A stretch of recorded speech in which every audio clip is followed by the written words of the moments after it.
Hello there, ladies, gentlemen, unicorns and Ludum Dare Jammers.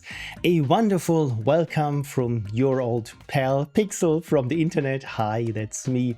Thank you so much for dropping by after the last exhausting weekend we've made, or at least many of us have been through. How was your week? You ask how was mine first. Thank you so much for caring and asking, and yeah, it was exhausting. So I'm glad that I managed finally to start my weekend today. So after this stream, all my obligations for this weekend are done, and I can finally start enjoying it before Monday appears. So that is good.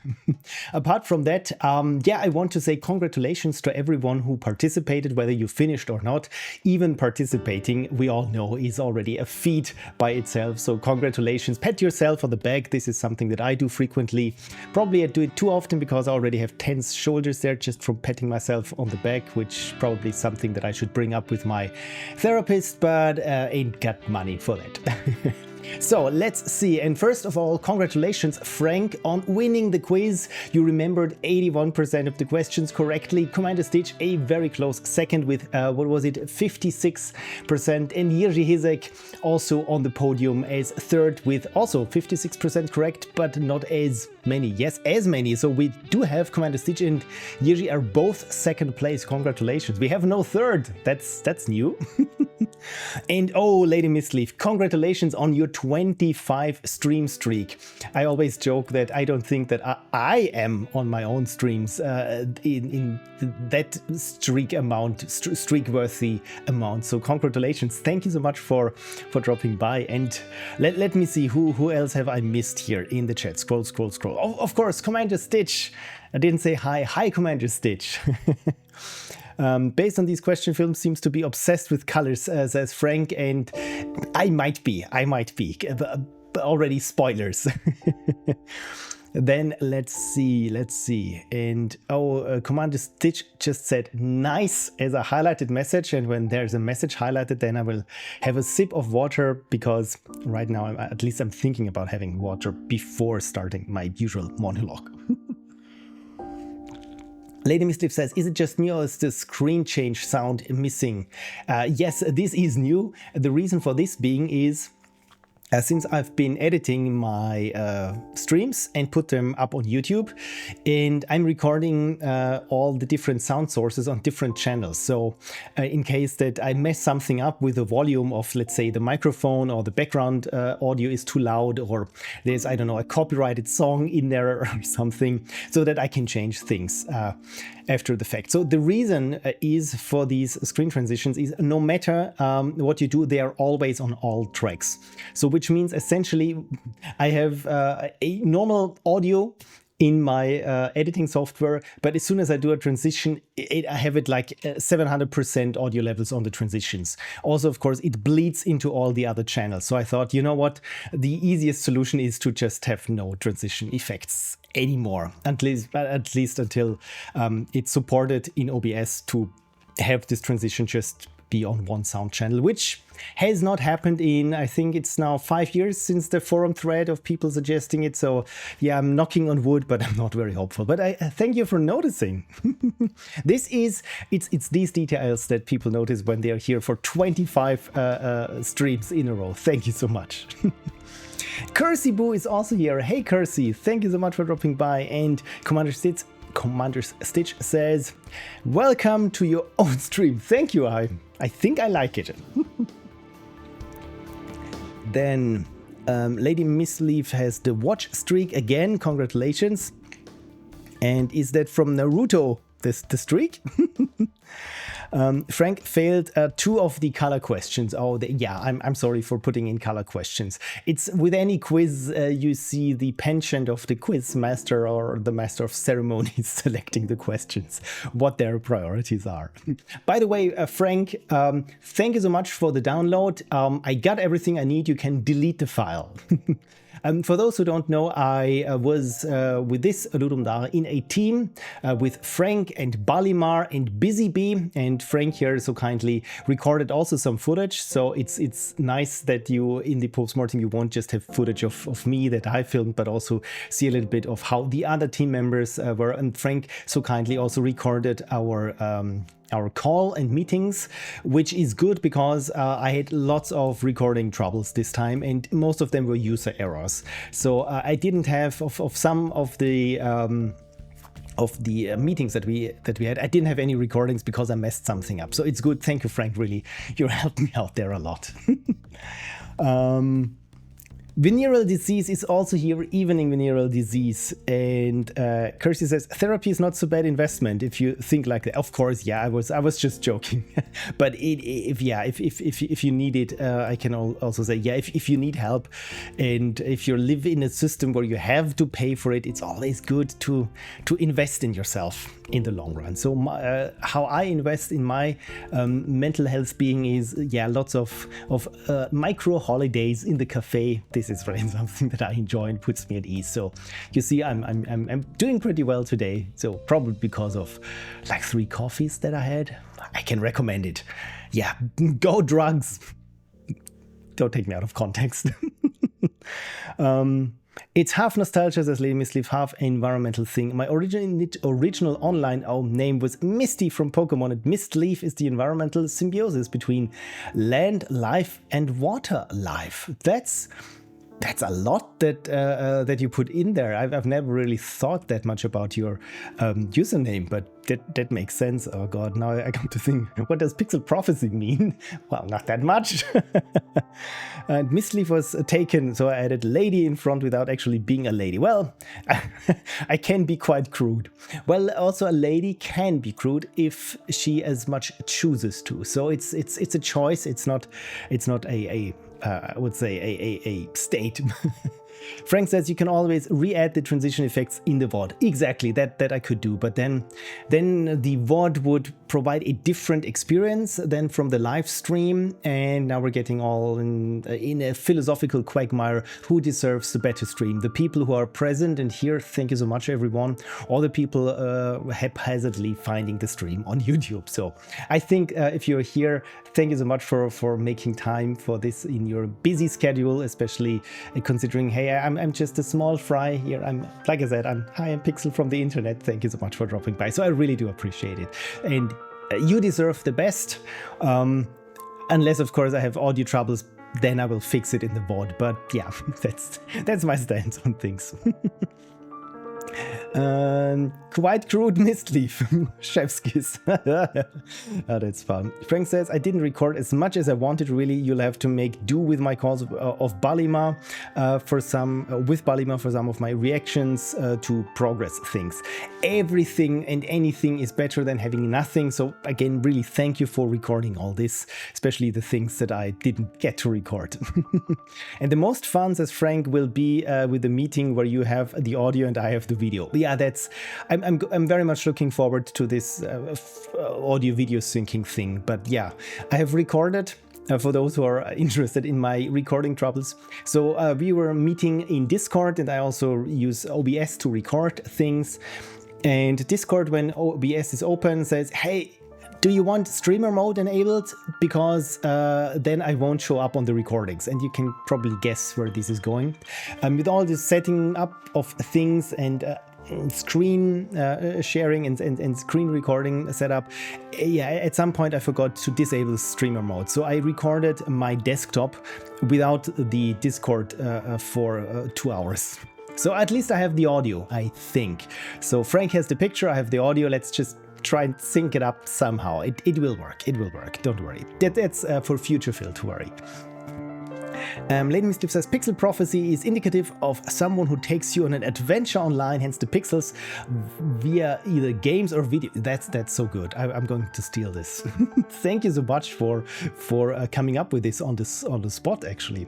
Yeah, I always thought with a pixel can be anything. So it promises a lot, and pixel promise sounds a little bit, I don't know, weak. So I thought, yeah, prophecy sounds so much better. So each pixel is a prophecy of something big or interesting or a journey that you can embark upon. embark on. Embark preposition thing. And FLX1 is here. Thank you so much for dropping by, FLX1. And yeah, everyone is saying hi to FLX1. That's really nice. So yeah, what's the plan for today? As you probably have read the notification or the stream description, yeah, I'm going to play Ludum Dare 59 games, especially your Ludum Dare 59 games. Asterisk, maybe one game will come up where I was in part a part of. Yeah, that's word repetition anyway. And so I won't comment on the things that I did on them, because I can be very impartial anyway, so I will still try my best. And Commander says, is your shirt inspiration from your LD59 game? Oh, good catch. You know what, I thought about getting a different t-shirt for the stream today, because this one is the background. Okay, this is now really Pixel Prophecy Law. This is the background of the poster for Compilers Delicious but Deadly.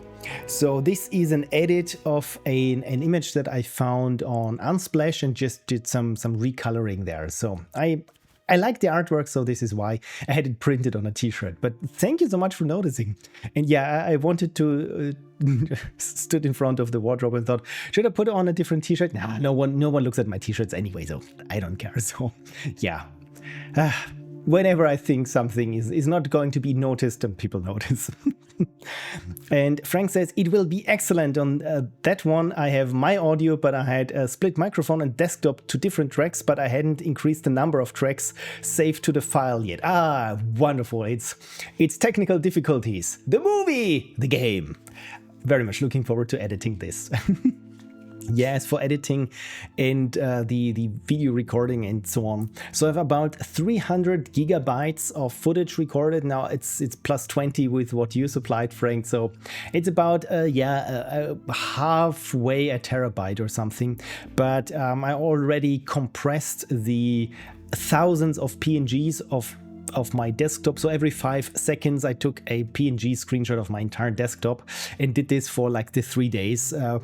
Asterisk that we were working on, asterisk, because the first day I did this on my notebook, had everything set up, the script to do the screenshots, and then thought, okay, cool, I can start working. The screenshot folder is named weird. I just changed the name real quick and then get started working, which of course broke the script because it tried to save into a target directory that didn't exist anymore. And to be fair, it even had an output where the entire console would be flashing red and saying save error, save error. The thing is, I had it minimized for hours and didn't look at it. So you see, it's gonna be a doozy. Anyway, an excellent movie. Thank you, Frank.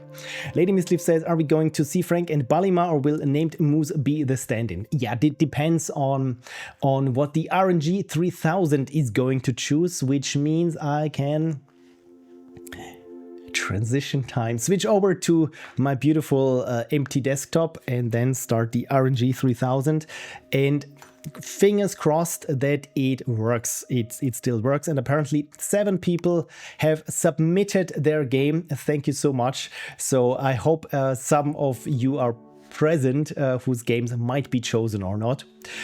So it's good that the RNG 3000 seems to be working. Asterisk. Oh God, I'm putting so many footnotes on what I say today. The asterisk in that case is for last time, and I think the time before, we had some PHP caching things because I'm running my own database, which is just a bunch of text files.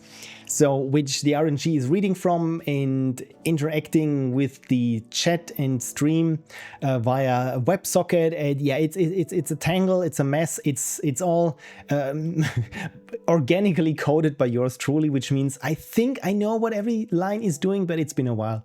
And last time we had the problem that the server, the PHP, was caching things and I couldn't update anything. And this might again be the problem. So I haven't figured it out. So hopefully if it becomes a problem today, I will look into it and see that by the next time we have figured it out. Fingers crossed. Yes, FLX, it is possible to submit.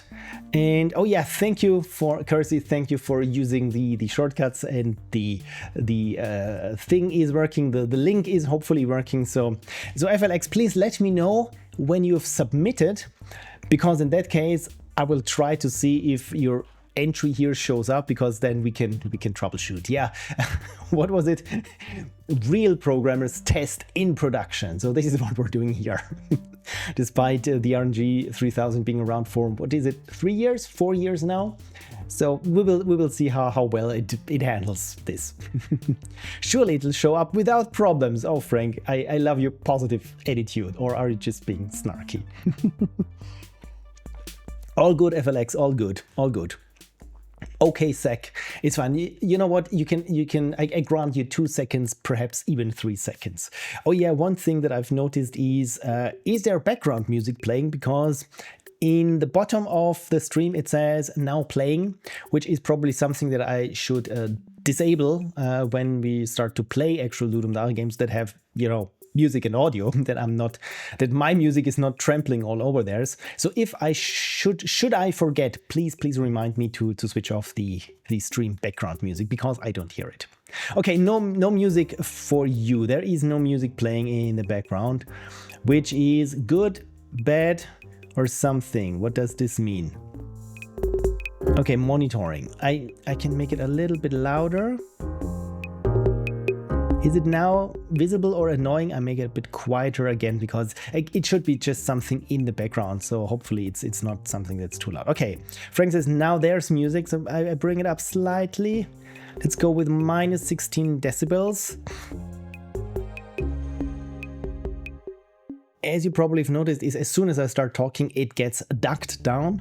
So yeah, again, it's hopefully it's not too distracting, because I have this compressor, pretty snappy. Okay, Phil's morning coffee making music. Oh, wonderful! Yes, it's so nice that you recognize the music where it was in the postmortems, where I used it there.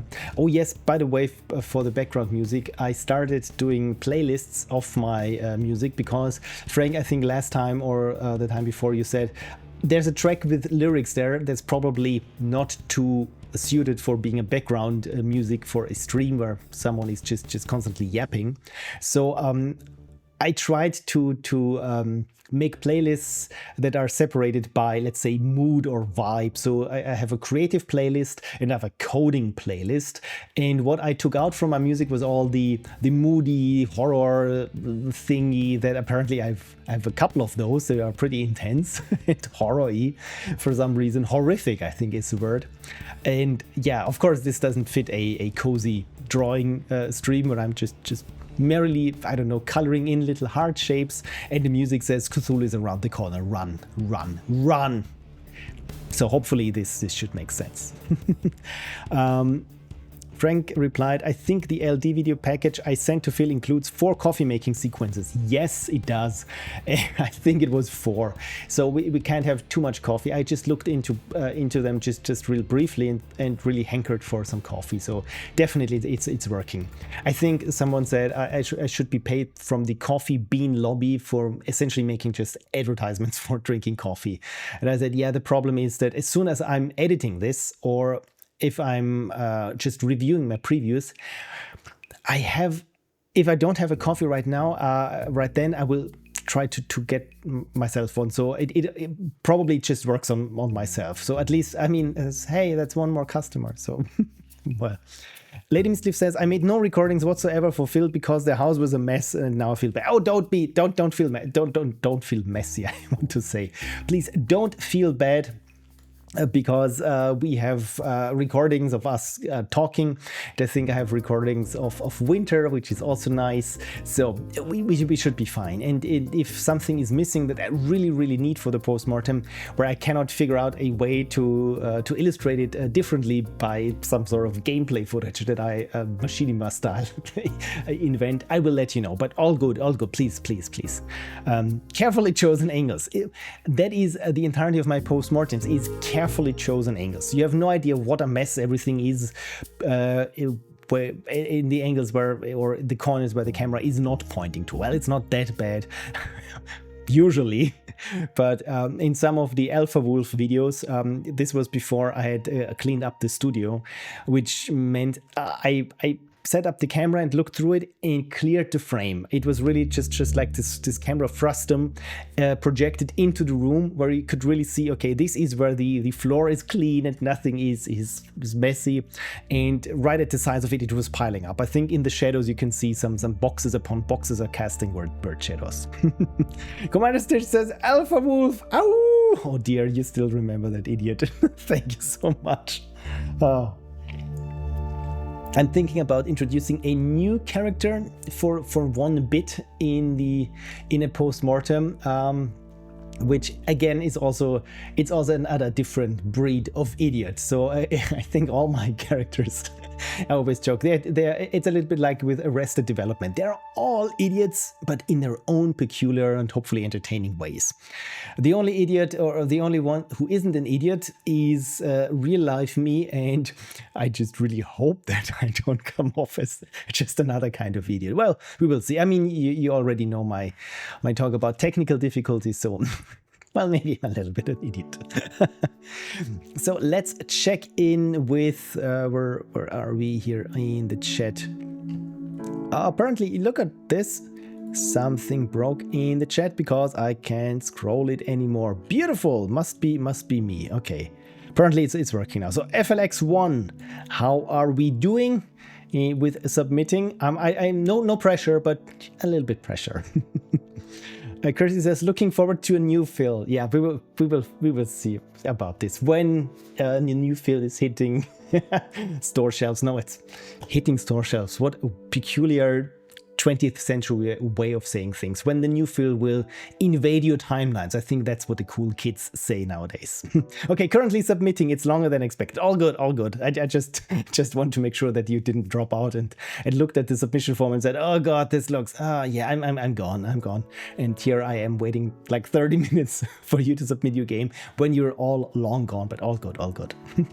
Lady Misleaf says, I don't know, I'm not sure I'd want to call one of them, one of the fills an idiot. I would say they are very, not very three-dimensional characters from what I've worked out about them so far. I mean, as we know, Future Phil is someone who has a time machine but is super bad with time management, or Alpha Wolf is someone who really thinks of himself as he knows everything about nature, despite he wouldn't survive like half a day out there. But yeah, he has this mansplaining complex. So again, this is why I'm not too fond of Alpha Wolf as a character, because yeah, it's a little bit toxic and I don't like this. We already got so many people like this already. Not sure what he'll be called. The one who popped up when you guys named your oh yes. I said nothing, you perverts. Yeah, that's S&M Productions Phil, I think. Right, yeah, that character still, yeah, he's still around.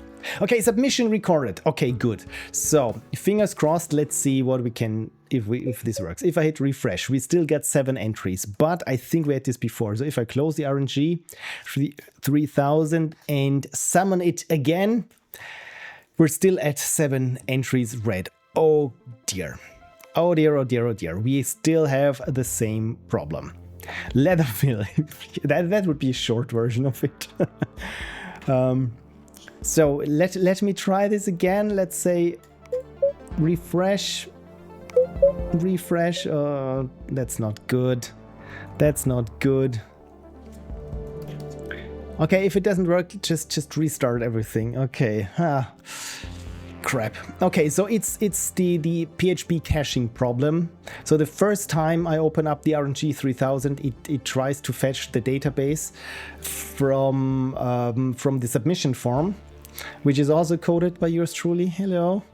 So what I'm going to try is that I'm manually deleting the database of the RNG 3000 because it just clones what the database of the submission form writes to. So it has its own little table which has similar objects of data, but that are of course incompatible with the submission form, because I think there are 2 or 3 years of programming between writing those things. So of course they aren't that compatible. So I wrote myself an interface which made things work, but more complicated. I think we've all been through this.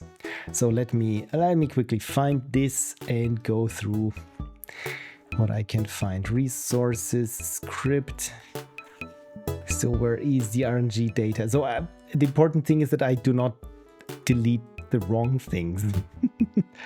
So we got here the responses for LudumDare 59. That is good. Let me quickly check that I recorded those correctly. So yeah, the cache problem, says FLX, it's probably going to be, or is the cache problem. I'm just randomly trying to say, to restart the RNG 3000, hoping that maybe the cache magically somehow resolved itself. Of course it did not, but I mean, at least there's hope. So the database, the tables here.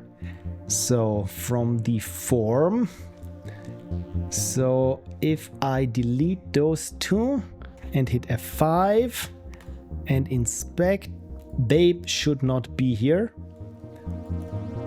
because, you know, yes, it's the caching problem again. So I delete the things, load it up again, and it's still not here despite showing up there. Okay, is anyone, yeah, retrieve the spreadsheet manually, says Lady Misleaf. Yeah, the thing is, everything is done via PHP in the background, so there is not a lot that I can do manually. I mean, yes, of course I can look at the form. That I can. Here it is. This is how the entries look, and the last one should be ID 12. So FLX1, please let me know. Did you have your author name also as FLX1 in the form? Because then I can make sure that it's actually the correct one, or whether the form is having the caching problem. So yeah. And Wendell Scardoa says, I almost forgot about the stream. Me too. It's all good. It's all good. I'm having technical issues again with my super fancy RNG 3000. Darn it. Okay, it should be FLX. Okay, because FLX, then let's see where the problem is taking place. Okay, so this is the data that is written from the RNG 3000. So clearly the RNG 3000 does not know about your submission so far. So I'm going to delete this, and it just, okay, when I reboot the RNG 3000, it reads these things again. So instead, let's look at the submission form, because this also just writes to a TSV file. There we go, Notepad++, and look at this. There you are. You show up in the responses that I get from the form, which is good. So everything has been recorded. I think the form also said your submission has been recorded, and then it lists out essentially all the data values that are here. So that's good. That's good. Halfway there. Again, RNG 3000 is the problem. Let me see if I can just quickly find a fix for it. And again, if I don't get this done within, let's say, 7 or so minutes, then yeah, I will play things or do the selection manually, which is a bummer because I really like working with the RNG 3000. Okay, PHP caching problem. Yeah, I'm googling. This is my way of live coding. Is I'm googling for my problems, and apparently how to prevent browser caching of assets from PHP pages. I've clicked this before apparently. So, and apparently it is just adding this to the header and saying, yeah, cache control something, which I think I did, hopefully at some point. Let's have a look at the RNG 3000. I don't think that I overwrote it, but who knows? So index test, index HTML, or should this be index.php? Let's try this.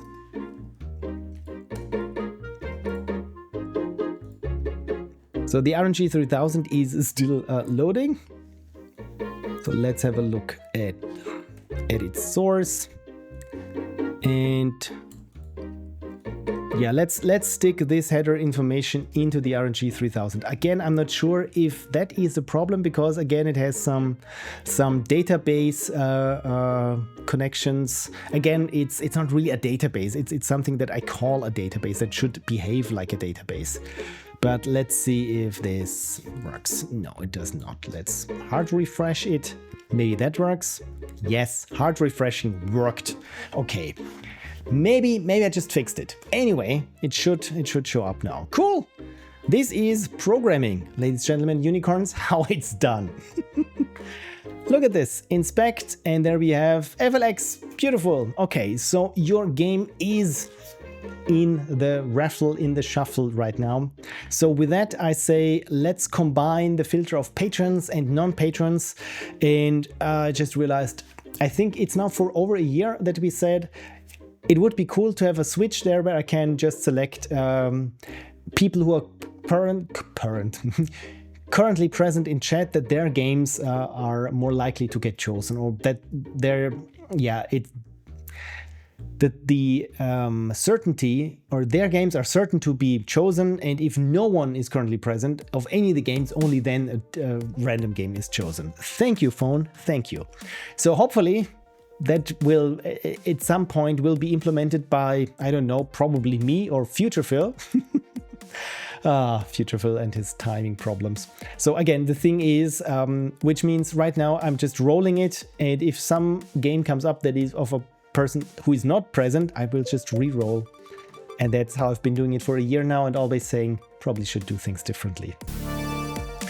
And Flex said, in the submission has been recorded page, the notes on submission are showing some break tags. Okay, that's good. Thank you, but that's actually good. Because at some point I thought I'd be storing it or converting it to proper HTML for injection reasons, I think. You never can be safe enough, but... Look at this, Commanderstitch's game is here. Commanderstitch, I think you're present right now, aren't you? Because if yes, I click OK, and then I have a timestamp of when you are present. Or of your game. You know what? We'll have a sip of water now. Thank you, Automated Unicorn. And Commanderstitch says, I am here. That is good.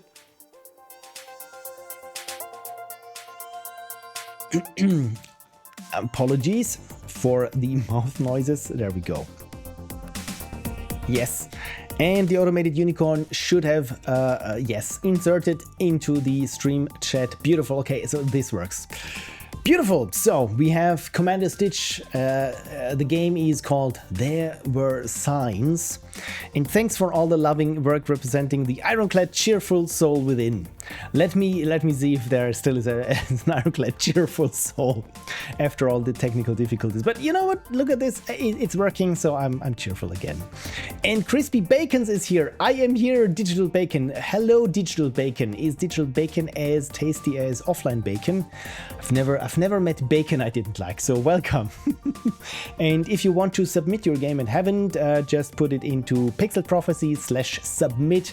There is the submission. So it's not just for this stream. So if I'm not to get to play your game with this stream, then I'll be planning to do this playing your Ludum Dare games for a couple of weeks now. So I'm streaming every Saturday and Sunday, either or. So alternating between Saturday and Sunday. So you don't have to submit each time. That's what I meant to say. And what a nice message for Pixel Prophecy, says Commanderstitch. Yes, indeed, it is a nice message. So thank you for recognizing the cheerful soul within me, in this ironclad body. Probably I still have some aluminum foil on myself. Anyway, right, good. Okay, one thing that I shouldn't forget is I should dim the music in the background. Where is it? That is the text now playing. Is that the video source? Yes, the audio source. So the now playing should say no song playing. Okay, that is working. Hopefully it's not too distracting. So I assume there is audio. Getting my hands on. Good. So I'm hopeful that it's not going to be too loud now that I decreased the volume. And oh yeah, Frank says, when I submitted, I thought a bit about the how do you pronounce the team name field, but I think I came up with something correct. Okay, now I'm curious because I already know what wonderfully wild name the team has. It's very creative. Anyway, but here we are here with Commanderstitch's game. There were signs. There were signs. Don't tell me I didn't warn you. I was going for more humorous. Granted, last entry, I'm not sure I can make anything funnier. Well, it was pretty funny. So if in question, just laugh at whatever is going on. That works for most situations. Just when you don't understand something, someone saying, just laugh and yeah, just hope you're not at the funeral or something. Should be bug-free, question mark. Oh, I love this. It doesn't have a single bug in it. Okay, I take your word for it. Everything should be explained. See signs. I don't know. There are a total of 2 question mark locations, 3 if you count space. 3 official ways to lose. 3 official ways. It's one of those games where you collect all the death animations then. See if you can find them all. I probably will. Have fun exploring, reading, and fighting. There are signs. And Commanderstitch, I already spot something. Is this your trademark handwriting font that you recreate every time for every new postmortem? I'm already saying postmortem. For every new gem, you really should think about making a font pack or something. Okay, I hold a dear, powerful power artifact, or a deep. I read this as deer. A deep, powerful artifact. Okay, this is already looking cray-cray. Is this a waterfall? Okay, there are signs. I see some signs there. Okay, then let me get Java for Windows. Probably should have installed Java for Windows. And it's downloading. Oh, it's still downloading. We still got a couple of seconds. Yeah, sign font, good. And Frank says, can't have a Commanderstitch game with a repeat font. Right, this wouldn't make sense to reuse a font. I mean, that's the minimum one can do is always to create a new font and then design the game around it. So where are we? There's so many things here. No, come on, there were signs. So I probably need to open this with Java, and it's working. Okay, it's working. And the question is this working in 4K? Or should I, you know what, just let's be safe. And I will change my screen resolution from 4K down to 1080 or 1920 by 1080. There we go. Because as I know, some games, oh God, what is happening here? Let's move this all to the other screen. I'm sorry that you had to behold my messy desktop. Of course, now the Java game is also gone. There it is. I found it, all good. All good. So where is the chat? The chat has gone. The chat window has gone bye-bye. Let me see if I can find it again. Because hello, that is the stream, and usually you have the chat window up there, but of course changing resolutions means I lose the chat window.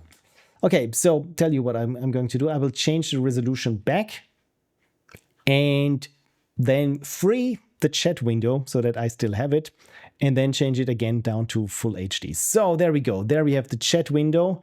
Beautiful. Then I will revert. Still got the chat window, there we go, and now everything should be set up. Okay, leave it at the 2K resolution, leave it at 4K at 2K screen resolution. Okay, the 1080 gets cut off because I haven't been able to force full screen. Okay, wow, you did a full time-lapse, amazing. Commanderstitch, yes, I think, didn't you do it? So, okay, not in 1920 by 1080, but we're playing at, what you said, 2K resolution, so it's 2048 by 1536. I mean, that's 4:3. That looks wrong. Okay, Commander says, yes, there is a full time lapse. So you know what? I will go with something in between. I'm going with, where is it? 2560 by 1440. That's usually the resolution I play games in. And since this being a game, we should be good. Okay. First of all, look at this. We got here a cute little icon. And it says, there were signs, chill, just relax, you got this. This game is simply a way to be at ease and find the signs. And I already love the bonkers title screen. And oh, there is something hiding there. It looks like some gray on gray text going on there. So now I just run them over. There were signs, now I just run them over. There are lines and there are signs. I mean, if we just look at this, this could already be some sort of interactive artwork there.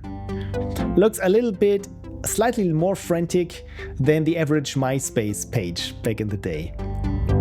But I love what you do here with the font and the outlines. Okay, so there were signs. Let us press space to start. Oh, probably still zoomed in. Okay, you are flying through space. I need a reverb button. The escape signals good. You got this. Okay. Message will vanish in, oh dear, units. Click left mouse to skip this in this units. Okay, then here we go. Oh, it's a shooter. It's a space shooter. I will zoom in so that we can see a little bit more here of the art. But I think the the green bars are the health bars. So I will zoom out again so that I see what I can do. But is this really the green health bar? I love this.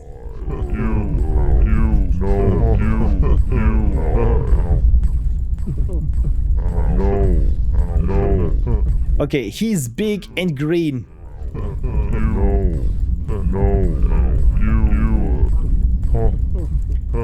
Okay, I'm not sure if I can kill him in the time that I have.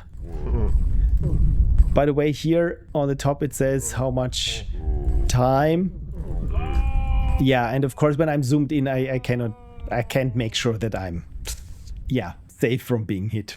But this big, if this is a health bar, I absolutely love the idea. Save game, look at this. We got a save menu, save game, load game, mute sound, mute music, key bindings. That is, and look at this. Look at this cute little chummy fellow, this Mr. Purple. I really love it when games have this sort of menu system, because again, for Ludum Dare games, and especially jam games, you ain't got time for nothing, and having really this sort of user-friendly way of starting a game or ending a game, that's really something that I like. Okay, let's try this again. Okay, click right when in menu. Okay, next time. Okay, let's try this again.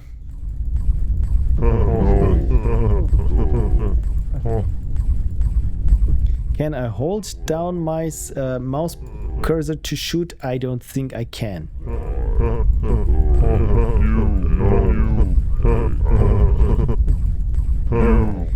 For some reason, this green alien reminds me of, what was the game called? Orion Burger. Anyone played this? I think it was one of those FMV / comic adventure games in the mid to late 90s, and I think the idea was that some aliens discovered that humans taste kind of nice, are kind of tasty.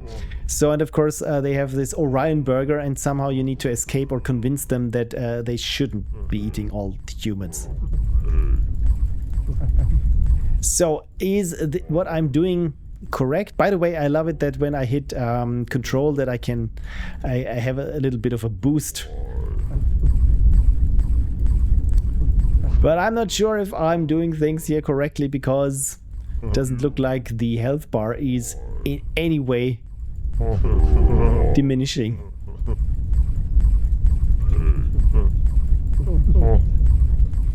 So we're here at 5,000, and it looks like that the enemy is going off screen quite a bit.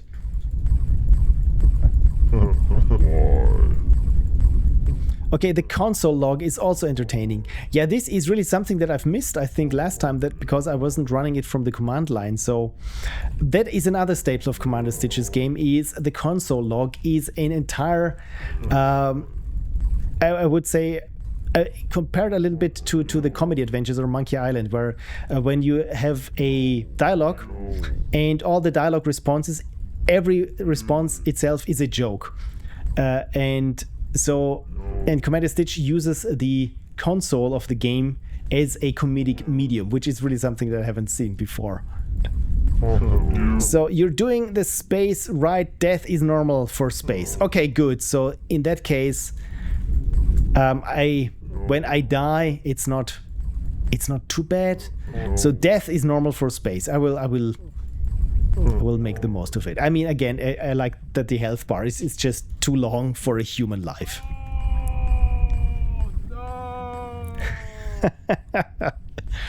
Love the audio, by the way. And FrowsyFrog says, hello FrowsyFrog, we're playing Commanderstitch's game right now. And I just realized, oh no, I'm having the wrong scene.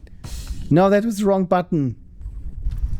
There we go, and it says LudumDare 58 because I'm stupid, but there it says there were signs. And I should, after finishing this game, I will update. I knew I forgot something with today's stream. It was a little bit... Oh, I should read this. You are crash landed on the beach. The escape signal is broken. You don't got this. Better find power. Message will vanish in a couple of seconds. Okay. And we're here at the beach. Oh, this I recognize. Oh, look at this.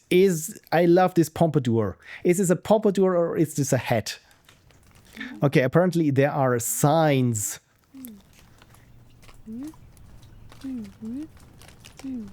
And there even hover audio. Okay, welcome to the beach. You go or don't go swimming. Okay, that's a little bit hard for me on the eyes. Don't go swimming. Sharks, apparently. Okay, what is here? Oh, this is the crash landed spaceship. Okay, this is water. Oh, and I can shoot. That's good to know. Okay, warning, beware of large green monsters. Always good to be made aware of this. A little late, don't you think? We were shot down by a green monster. Yes, I think I've been there. Oh, we can go up. Are we climbing? Doesn't look like we are climbing. What's it here? This is a cliff. Okay, good. It is a cliff. That answers the questions. Frank says, do let us know when you've submitted. Phil may have to do something to reload the game. Yes, please let us know. Thank you. And here it says there's nothing out here or nothing up here. Don't or dear, either I should increase the screen resolution again or get glasses. Okay, so there's nothing up here. Don't come up here. Seriously, I almost died trying. Okay, good to know. What's here? This is not sand. I just realized I don't have to walk all the way. I can just hover the mouse pointer. This is sky. How is this up here? Probably. Okay, so I thought that this was might have been a waterfall, but of course, if it were, then the sand would be water. This wouldn't make sense. So don't go into the water because sharks. So find the power, and probably it's taking me a little bit, but I have to look at everything. Okay, this is the way, and what's an obliteration ray? Okay, don't use the obliteration ray. Okay. We lost Bob. These signs are real. Watch for falling rocks, maybe. Okay. Maybe. Warning, strong electricity in cave. Oh, okay, good, because we need the power. Warning, you feel electricity in the cave. This is a beach. No exit. Okay, good. So then let's continue here. Oh, we're in the cave. This looks like an obliteration ray. Okay, so probably shouldn't be using it. Warning, don't fire off or don't fire the obliteration ray. Really? Okay, then probably not. That looks suspicious. Should we? Please do not fire the obliteration ray. Yeah, let's go get it. Not the obliteration ray. No. Oh, God. Oh, not safe. Run. Okay, not safe. People before you have died. And shh, psst, down there. What else have I missed here? It's so dark in here. Well, I think I can manage. And we are using the obliteration ray. What else? Right. And then it's a winky face, I think. So probably not using the obliterate. Oh no! Oh no! It's.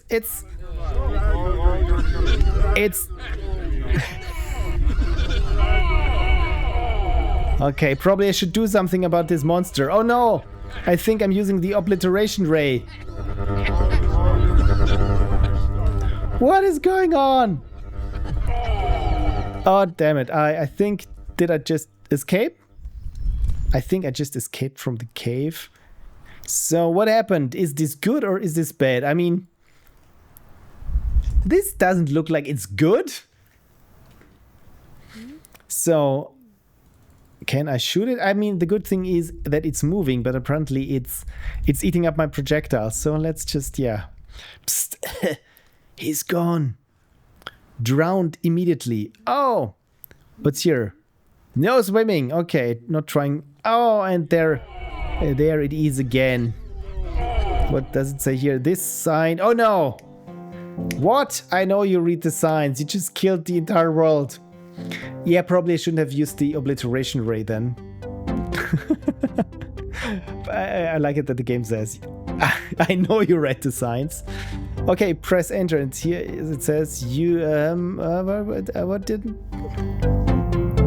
you I know you did read the signs. You just killed the entire world. What does it say here? Is there more question mark? Maybe look for the signs. Okay, then let's press enter to start. Let's try this again. Oh, this is, I clicked the obliteration ray again. I did it. I clicked the obliteration ray again. So what? Oh, this is funny. Okay, that was funny. That was funny.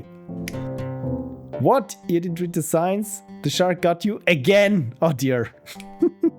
But I love the shark. Okay, so not clicking the obliteration ray then. Okay, warning, the signs were correct. What does it say here? Grab it. Okay, going to grab it. And now, can I just exit out of it? Let's see where I can I bring this to my spaceship? Let's see what happens. Yes! Yes, you have won! Winner! They got your signal. You're saved! Okay, so this this again was another comedy game. I was expecting the onslaught of 20 million entities, but you surprised me because you didn't do this, what I already expected. Oh, this is fun, especially the signs were this red herring of the obliteration ray. I think you made fun of most games because of course you want to get the bigger weapon, especially with a boss fight. Why not grab the obliteration ray? Well, now we know. So press enter. I'm sure at this point you, what does it say? You earned it. Okay, well then I press enter because I've earned it. Thank you so much for there were signs. By the way, I want one more time. I want to see the shark eating me because I want to show this to you in full screen. But the health bar going off screen, that's so comedy gold, but in a way this only works in a gaming medium. Everyone, when you see a health bar that just stretches outside of the screen, that's really a statement. Commanderstitch says I kept accidentally clicking the obliteration ray. Yeah, same, right? So I clicked the obliteration ray again. So that was bad. That was probably bad. Okay, so let's see. I think there are sharks here as well, so let's see what happens. Yeah, I didn't read the signs. What I especially found funny is that there is this small little pond in the cave where it says no swimming. And of course I tried to go swimming. And even in this little blue thing here at the bottom, yes, there is also a shark. Oh, that's funny. Thank you so much for submitting. There were signs. Eat dirt scum, find yourself another way to the moon. There might be signs even there. And what is this? Pixel Prophecy just released a new post-mortem. Thank you so much. Oh, I have a mention in your game. That's so nice. Thank you, Commanderstitch. And I almost missed it. Almost missed it. Oh dear. And what else? What have I missed in the chat? Okay, Commander kept accidentally clicking the obliteration ray. That message at the very bottom of the death screen. Now I've seen it. Now I've seen it. Although Cursipu, he discovered one of them. At least I did. Is there more? Maybe look for the signs. So was this already? I mean, we have like 3 death scenes. I haven't tried the cliff. No exit. Okay, that I went up the screen and ended on the bottom.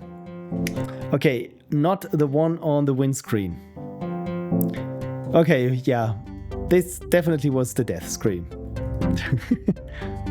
So, what else?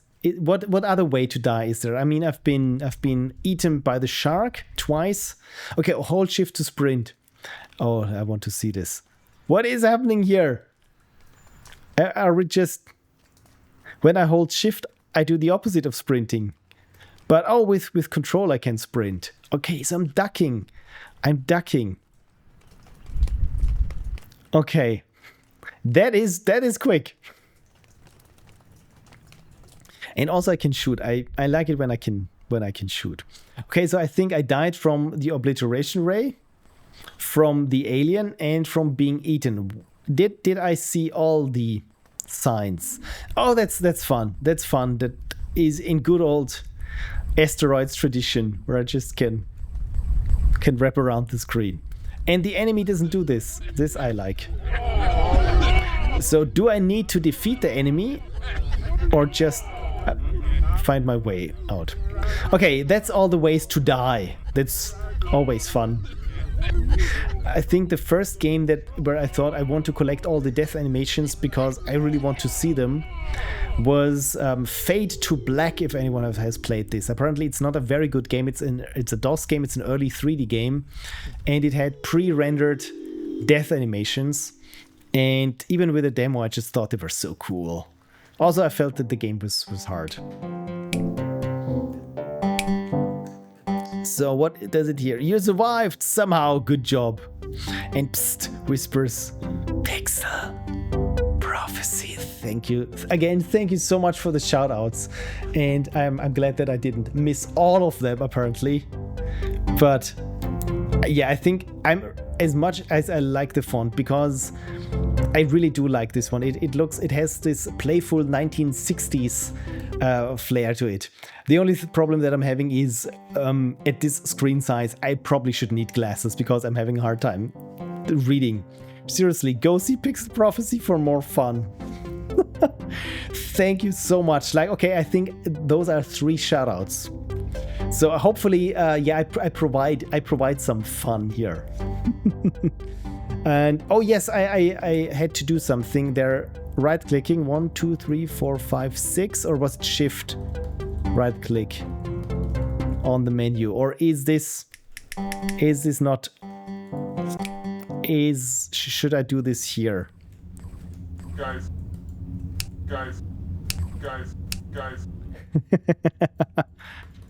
So right clicking 6 times, shift right clicking 6 times. Right clicking 6 times doing nothing. Anyway, probably misremember what he said. Okay, you can defeat him if you'd like. You can choose not to as well. I think the pacifist run that I did now, I think that suited my playstyle more. My son, the first thing he did was auto clicker, kill the boss at the beginning, and then he found that you spawn as the ship when you go to the beach after it. Oh, really? That's okay. That's a fun bug. But then again, I mean, is this a bug or is this systemic? Because of course, then you don't crash and you're still in the spaceship. I mean, that's unexpected game design, but that works. Weird on mine it scrolls, doesn't do it when the key on the key binding page. Okay, key binding page. Start, escape, select unknown, sprint, right clicking, shift, right clicking, alt, right clicking. Just spamming the right click right now. Apparently it's not doing anything. Okay, weird on mine it scrolls, yeah. And Frank says, testers. Wasn't this a tester goes to a bar and orders -1 beers, orders Hello World beers, orders pie beers, orders an expression beers. Okay, I made it so that you can kill the boss at the beginning and it does take you to the beach, but I never tested it. Okay, lol, not right click, right direction. So move left is A, and the right direction. Okay, not right click, but right direction. Ah, there we go. Okay, let's do this again. Okay, so I cannot, I think, you know what, I have to reset this. But why the signs got you down? Signs got run over. Huff, just click here to leave. Okay, exit. No, I refuse to let you go. Stay. Exit game. You will lose everything. Okay, so I can go back. Exit game, question mark. Did you read all the signs?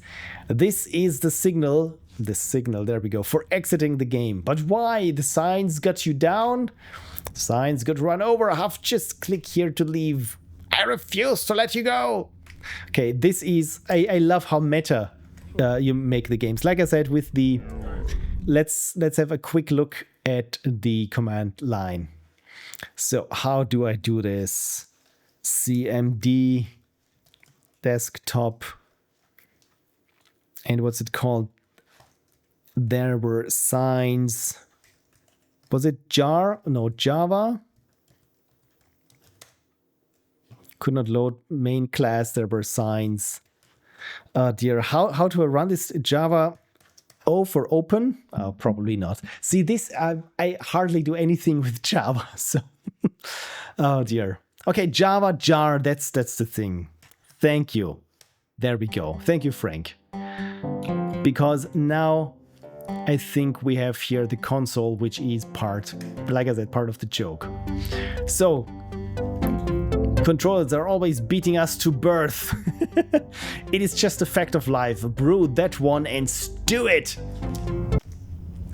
So see here, this is what I meant, using the console as comedy. I mean, go. Oh crap, what is that? Oh, you press start, launch gets us off this planet. Get you out there in your hip new cool spaceship. Go. Trying to create all the things. Doing the level, there is no floor, just space. Doing the players, then we got finally some useful coordinates. What am I? One, or I sigh, or one sigh. You can't even say it right. It's what level is this? Am I fast yet? How fast? Read this, idiot. 300. There's nothing here but stars. Do you have a death wish? There has got to be something here. Wait, something is coming. It's ugly. Oh my, it's ugly. And I totally should have played explosions on here. I'm straining my ears. I just might hear it. Please play. I think really you should make it explicit on your LudumDare page that really you should launch this from a command line because of all what's going on here. The floor is sand, not everywhere, of course, or anything. There's just a lot of it. No evil, just more science. Heave a huge sigh of relief. You have successfully loaded the entire ocean. I mean, it's like you have a conversation with your testers. Apparently, it's your son. And is he reading this? Let's see. He's in a movie once. Yeah, let's go grab it to get the ball rolling. There's so much here. There is so much here. This reminds me of someone when I was working, oh God, almost 20 years back, as in a VFX studio. And we were also working with Nuke, and every node has its own name there. And we had some jokester who renamed every node. So it wouldn't be the color grading node, but it would be the hue warbler node, or it wouldn't be the rotor node, but it would be the mega rotator 20,000 node or something. And of course, it was, you opened up this script and had no idea what was going on because everything was just named. I don't think he was there long, probably because no one could work together with them. But of course, it was funny. You didn't get work done, but it was funny. And of course, with a game, haha, you do not need to get work done because it's entertainment all the way. So, so anything here? Okay, controls removed manager for application, 0 managers active. I think this sounds like it's coming from a different person than the rest of this. Okay, sounds hilarious with the renamed nodes. Like I said, it was hilarious until you had to work with this script, especially when you're on a deadline and your boss goes, yeah, here is a script from person. Please just fix like these 2 notes that the director has, and yeah, the next review is in 25 minutes. And you say, sure thing, boss, and you open it up and you think, I have no idea what's happening in there. So wasn't less hilarious by then.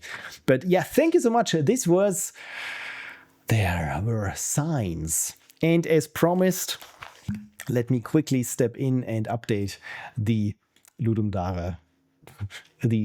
What's it called in Twitch? The overlay. I think that's what the cool kids say. They were signs that I should have been doing this earlier. Okay, Photoshop is here. Let's find the asset. So many projects. And I've started a new project because look at this beautiful thing. I'm not sure if you can see it. Probably you can. Yeah, this is for those, for kids of today. This was a mobile phone 25 years ago. This was I think one of my first mobile phones, and I resurrected it, put in a new battery and a SIM card, and I managed to get it to work and did some recordings off of it because this featured in the game that I made with Frank and Balimar and Busy Bee. So yeah, I had to use something as a drawing reference. And good thing is I have everything. So streaming assets, there we go. Just need to find the Ludum Dare thing. Border in-game. Is this the right one? No, it's not the right one. Should have done this. Like I said, should have done this earlier. There we go. Border Ludum Dare. And look at this. This one says even Ludum Dare 58. Let's make this 59. And save it where it belongs. Where does it belong? Ludum Dare border. There we go. And fingers crossed, it should update in OBS. Yes, it did update. Beautiful. Beautiful. Sorry for all of this. It's my first day.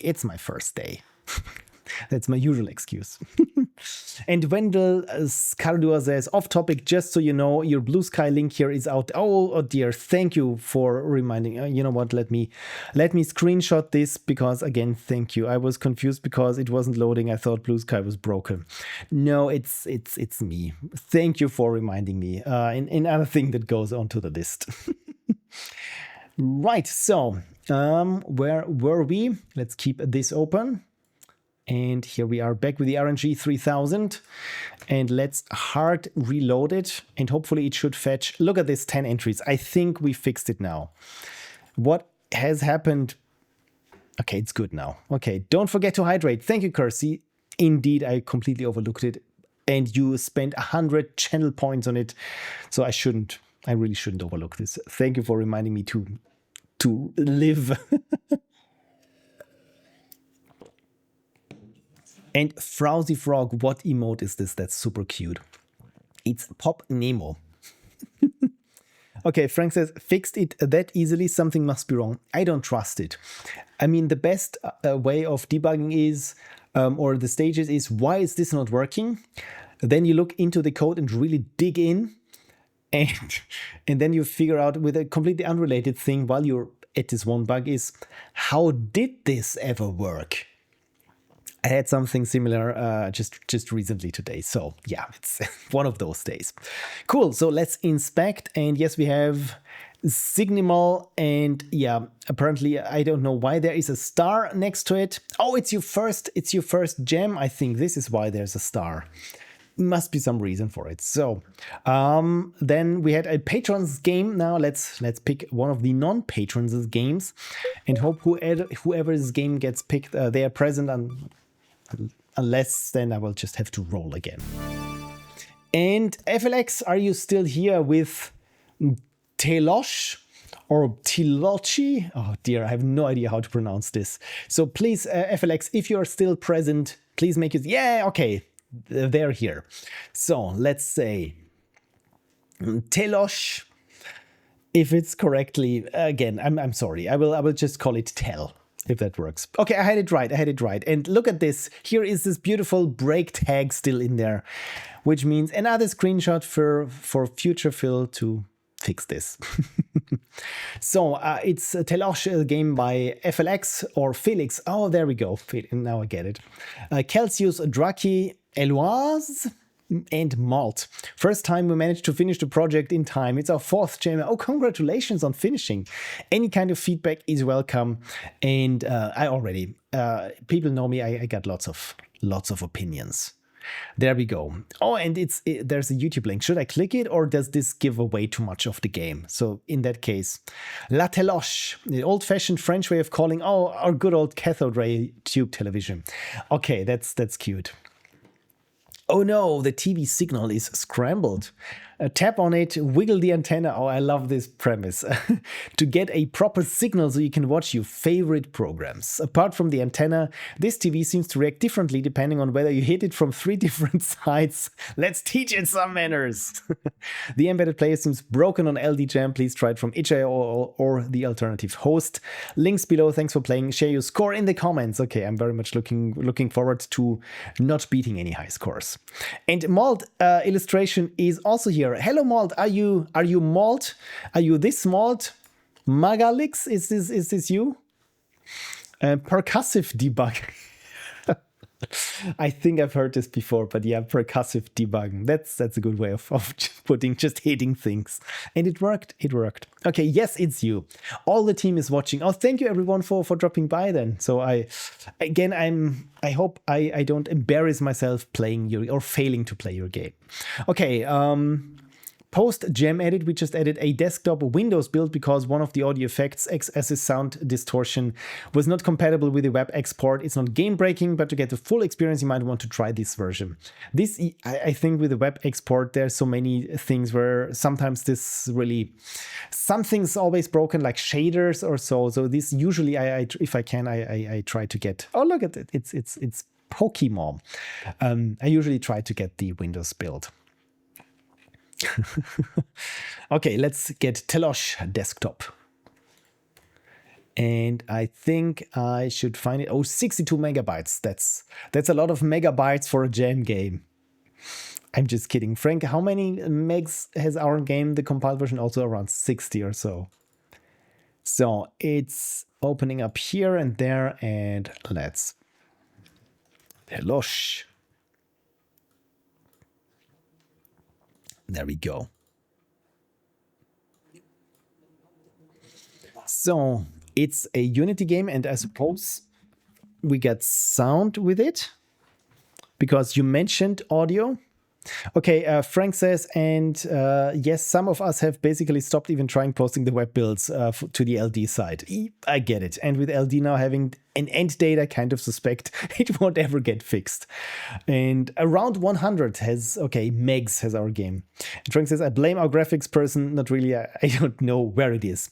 I think in my experience, yes, it's graphics, especially uncompressed or PNG images. I mean, they are compressed, but losslessly compressed. And I think I saved them as 16-bit PNG files, which probably won't be good anyway. So probably it's that. And the other thing is audio. So this is usually where it comes. It's rarely the code hits like 20 megabytes. And FLX says it's because, oh, the videos. I swear my code is optimized. Yeah, I trust you on that. Usually it's graphical assets and audio. So, do we hear sound? I think, do we have some music in the background? From the desktop audio. Yes, I think you should be able to hear it. Is it too loud or too quiet? And Ink and Imbula is here. Hi all, is there any link to submit a game? Yes, if you write ! submit, the automated unicorn should spit out a link. Okay, background music is there again. Yeah, when I'm clicking outside of the screen, then of course the music stops, and when I click inside, it should continue. Okay, la Téloche, the old-fashioned French way. Okay, good, let's play.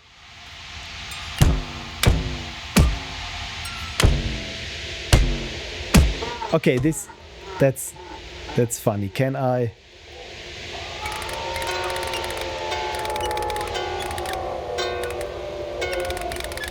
There we go.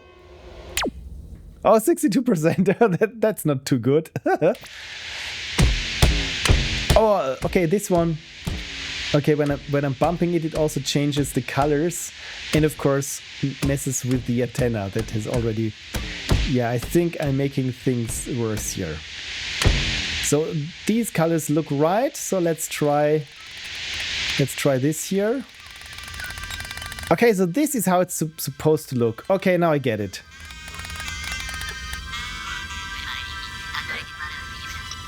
Also love the sound effects. That's very cute. 90%. Oh, look at this. He's all happy. Okay, so this looks inverted. So let's bump it here. No idea what the correct color is, but this looks to be like is it fire? Oh, it's weather. Oh, it's hot in France. Oh, I get it now. Okay. There we go. I think that's good enough. 90%. You could have 100%, but it was too fast.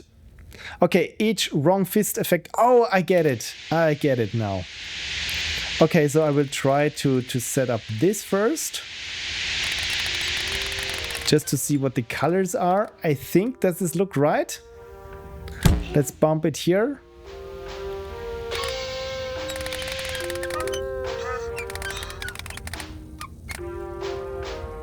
I really dig the sound effects on this.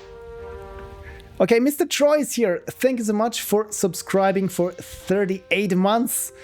And you're on a streak. This is amazing. Thank you for sharing. Thank you. And thank you, yeah, for dropping by. And have you submitted your game already? Please, if not, please do so. Everyone knows you have to hit the television just right to get the image right.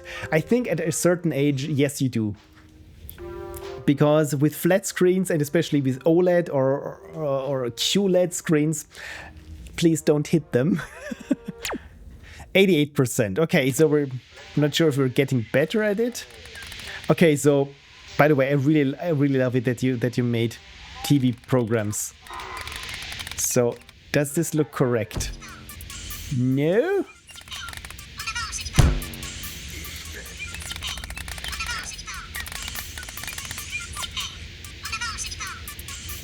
The sound just cracks me up.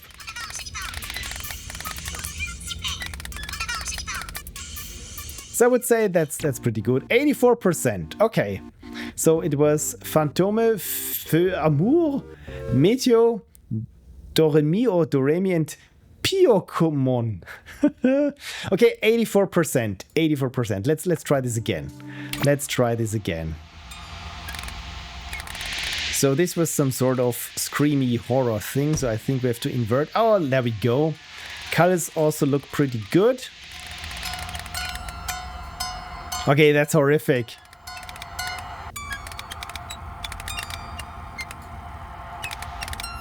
By the way, what does the right fist do? I've never seen it, or I didn't understand it. I think this one here changes the colors, this one inverts. But I never know about what this does. Okay, right fist adjusts the speed. Oh, the speed. Yeah, I mean with the speed, this could be really anything. I mean, for a horror movie, it sounds maybe too slow, too fast. You know what? I think that's for a horror movie. That's all right. 99%. Look at this. Okay, thank you for helping me with that. Okay, invert, change the color.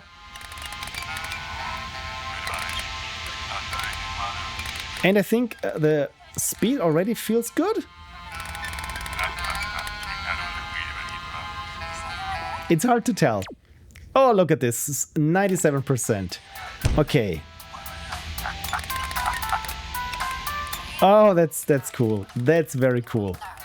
How long did it take to draw all these things? Because I can only assume that, I mean, with the art in our game, I don't know how long I spent, and it really doesn't look like I spent that much time on art, and doing animations, really, that almost broke me. So let's, oh, 100%, I got 100%, this feels so good. Okay, weather. There we go. Okay, that's too slow.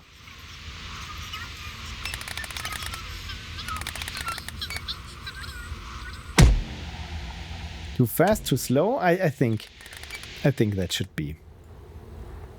That's very slow. I think this looks right. Yeah, it's pretty hot in France. Oh look, I'm by the way, I'm located here in Austria. I think here. So it's also pretty hot here. 88%. Apparently I did something wrong. Oh, that's new. That is new. So this looks too slow, too fast, just right. Yeah, I think the colors were good before.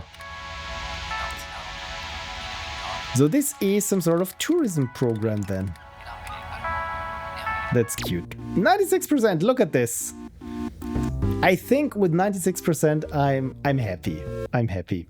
Okay, there is 10 animations. My god, that's a lot. I mean, you had 2 illustrators, but still, that is a lot of art that's needed. And oh, thank you, respectable score.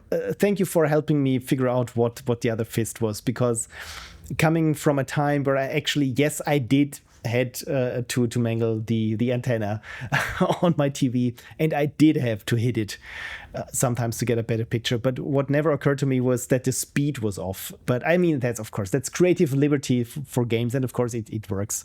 I just thought that it would change every time on where you had to hit it. But yeah, this made it a little bit more predictive, and I liked it when once you hit it, that of course the antenna and everything that you've just adjusted would change a little again.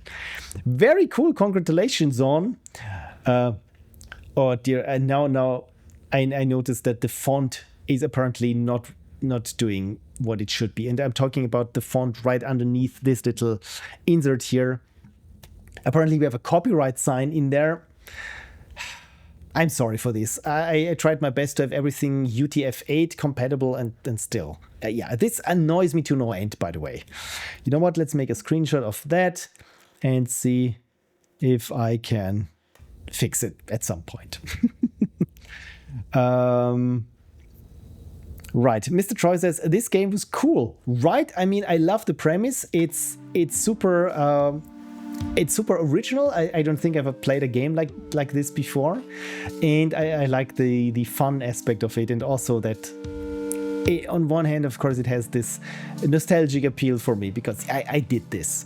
So let's have a look at the credits, and we have here Flex development, Malt for illustrations and animations, Gab also for illustrations and animations. Yeah, this still, it's a lot of work for 2 people. Eolise for sound design, and Draki for music. Wasn't this name different before?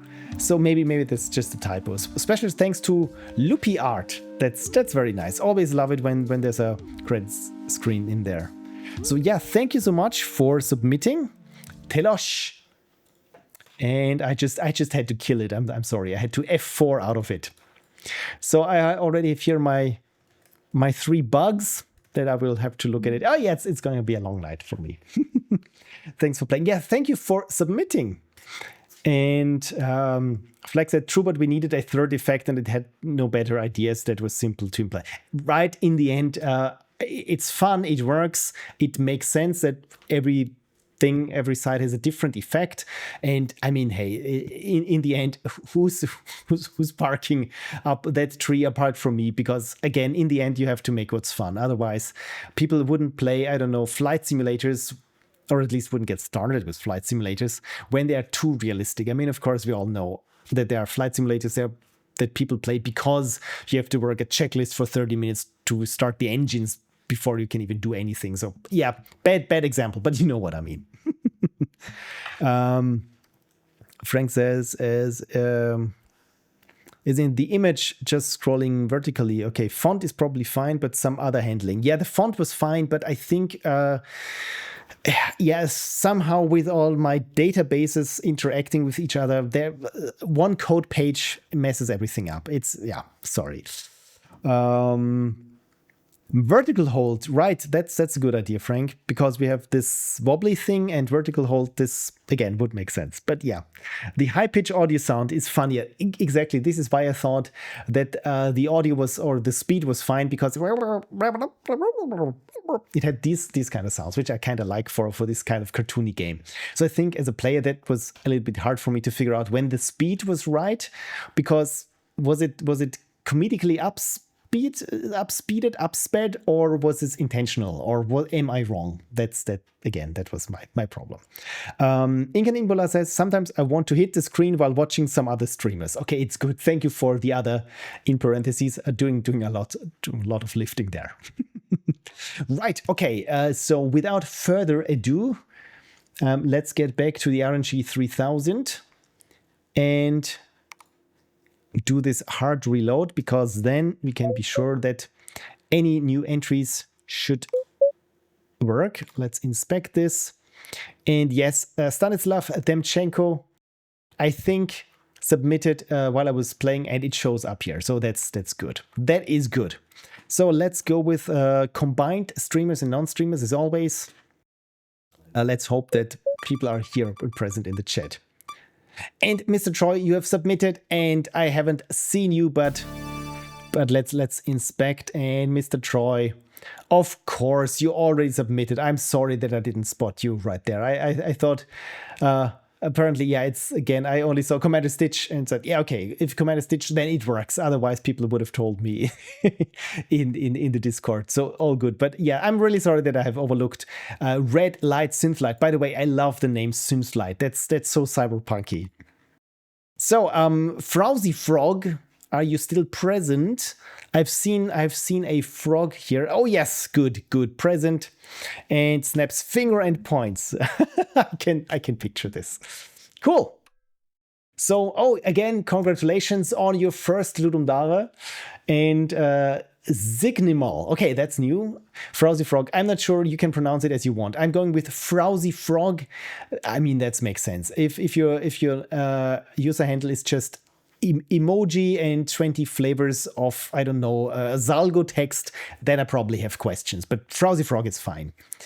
And redeemed a highlight message. Commanderstitch says, "Go Pixel Prophecy, go fight, win." And you know what? I will also have some crystal tea. And thank you, Commanderstitch. So, Signimal by FrowsyFrog. It's a little puzzle game where you have to guide small animals through a dangerous forest by giving the right signals to lead them safely home. Oh, that sounds cozy. One secret is that I drew a little version of my girlfriend as the protagonist as a surprise for her. Oh my god, that's so cute. That's really lovely. Thank you so much for mentioning this. I hope she really appreciates. Okay, oh god. Yeah, this already looks adorable. And is this a paw? I want to squish those beans now. Signimal is a cute puzzle game where you guide small animals through a dangerous forest by giving the right signals. Okay, WASD and left click. I can manage. I think I can manage. Oh, there's a bear. Okay, changelog says these changes were made after the deadline and only include bug fixes, which I think is fine. If you like to play the original version, you can find it in the download section. You know what? I'm content with the 1.01 version. Again, bug fixes, that's probably something that is allowed. And I think I have more fun playing games that aren't buggy. Of course, and of course, it's fair if you look at something that is not, yeah, where especially as a developer, you know, yeah, that's not intentional. And it has an icon, and people here know I'm a big fan of icons. And just look at this. Okay, you get already 5 points out of 4 for icon. Okay, that. And Lady Misleaf says, I'm going to head out and enjoy playing the games. Sorry for the lack of engagement. All good, all good, all good. I was trying to figure out a coding thing while watching. No hard feelings. I totally know how this is. So yeah, if people just start switching over to lurk mode or drop out without saying goodbye, I totally get it. I know how life happens and everything, and yeah, don't feel bad about this. Have a wonderful week, Lady Misleaf, and thank you so much for sticking with me again. And FLX says, for the first gem, that's really well polished. Indeed, right? I mean, this is just a solo game, just by one person. And again, I know how much time it takes just to get the art right. And once you finally have the art right, then, well, probably someone has to code the rest of the game or the game at all. And it also has to be you. And when you do also music and sound effects, it's tight. It's tight. Okay, MrTroy also agrees that the game is adorable. I mean, look at those puppers. It's and already love this little chicks again, or ducklings. So let's have a look at Signimal. Now I get it, how to pronounce it. And they're bouncing, and we got here little hamsters as well. Okay, so that's. Can everyone hear the music? Because that's a wonky little waltz, which already has some cozy vibes. Okay, Signimal, that's how you pronounce it. Okay, that's cool. Okay, so okay, so I can move around. That's very polished. Love the sound effect and the bouncy animations. Bouncy animations is so good, especially when you want to avoid animating, doing lots of flipbook animations. Is giving things bounciness like you did here with the target house really works. Okay, 3 stars. 3 stars. Okay, there we have the bear, and no, the bear is passing. Quick. Oh no, quick. Okay, that was...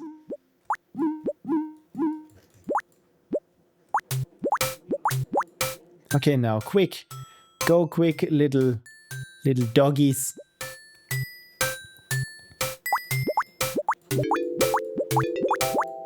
Okay, here we go. I think I got this. I love it because it's a little bit like Lemmings in a way.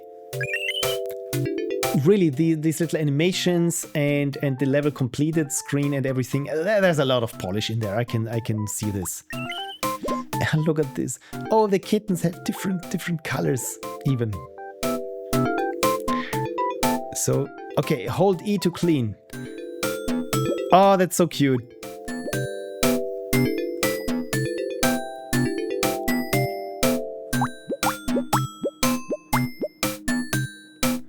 Okay, quick little kittens. Oh no. How do I get them here safely through? Oh no. Oh no. Oh no. Yeah, let's restart this. Okay. So only when I start, then the obstacles pop up. That's really cool.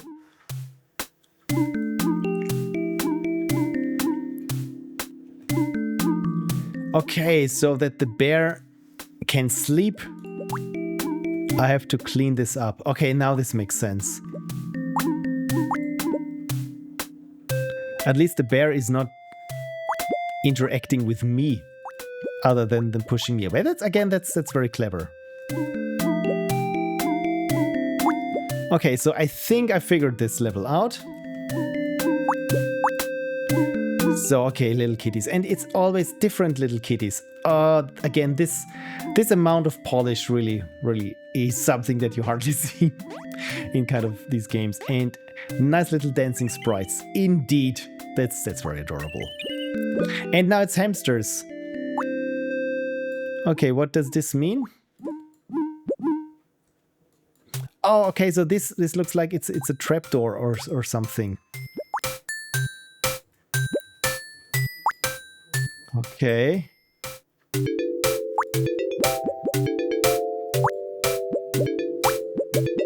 Okay, this is going to be a bit harder, I feel.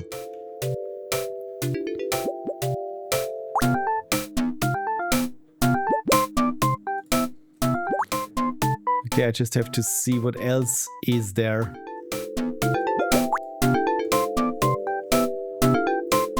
Okay, I will just try to get this first hamster to safety somehow. Oh no, little hamster, quick. Move quick.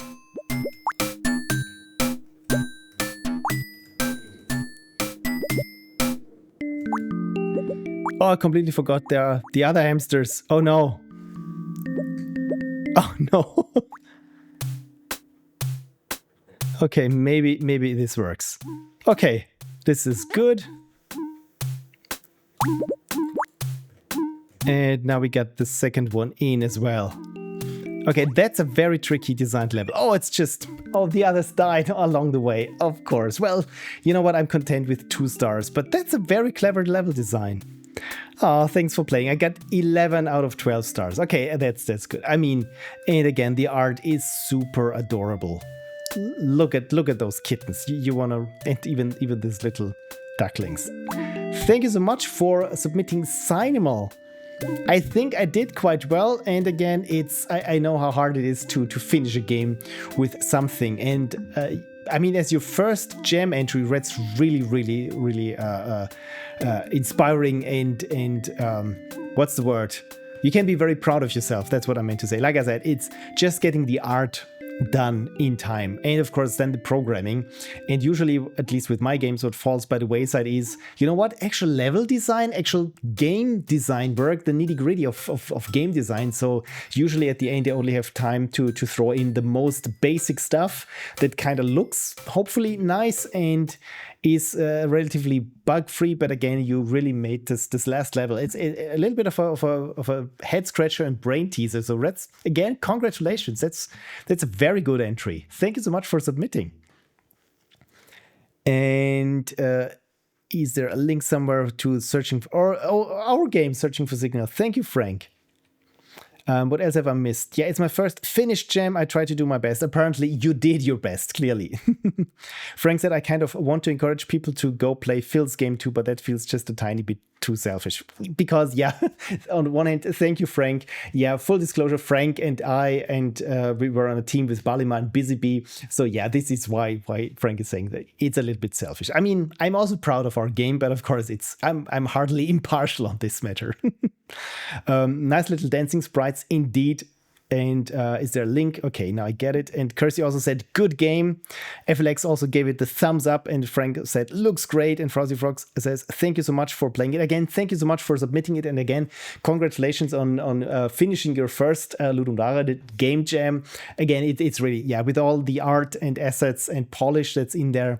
I mean, even this little animation where the stars fill up, it's not, this is something that you have to make, and again, it has to work with the time that you have to make it. So I know that, again, from experience, this is really something that you need to carve time out for. And in the end, I mean, I'm a sucker for polish, so yeah, I really liked it. And Euler Moises is here and says, hello Euler Moises. And Inkanimbula says, is it me, or is the background music was still playing during the game? Oh, you mean mine? Oh, this could be. I just noticed it, that the background music is playing. Oh, I'm really sorry. I will have to edit this out when I post the VOD. See, this is why I'm recording with OBS on different tracks, because exactly of these things. So yeah, thank you for letting me know. And yes, I will edit this out if I don't mess up the recording, which could happen. But yeah, thank you. And damn it.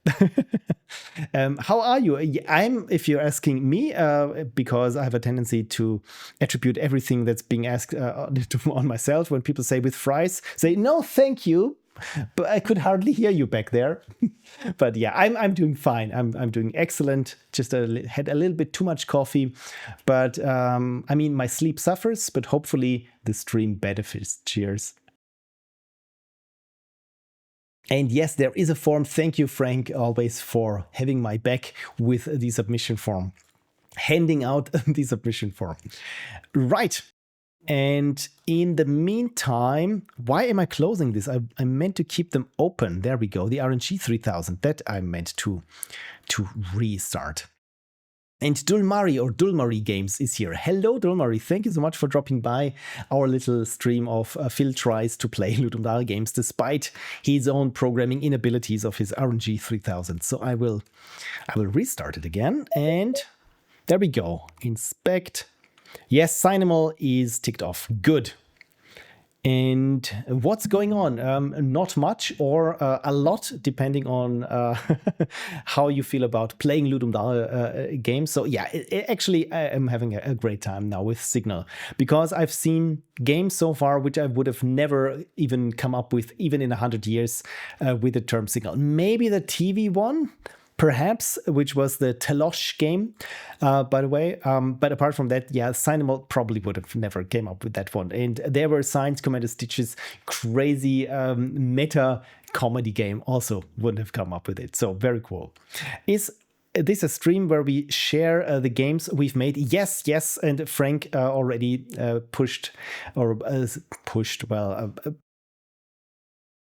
summoned the automated unicorn. There we go. Not pushed the automated unicorn. Summoned the automated unicorn to tell you where to submit. And for that, I will wait a little bit. Or let's see if any of my patrons is currently here. And in the meantime, maybe play their game.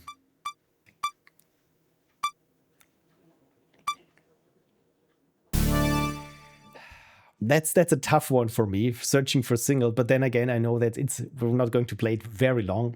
So you know what? Yeah, let's do this. Let's do this so then I can put this one behind me. So searching for signal from NamedLudumDareTeam. That is us or we. Exactly, Frank. Yeah, this is, you may have heard of this one. This is the game that Busy Bee, Balima, Frank, and I made for this Ludum Dare. So again, full disclosure, I worked on the graphics and did some level design on the last level.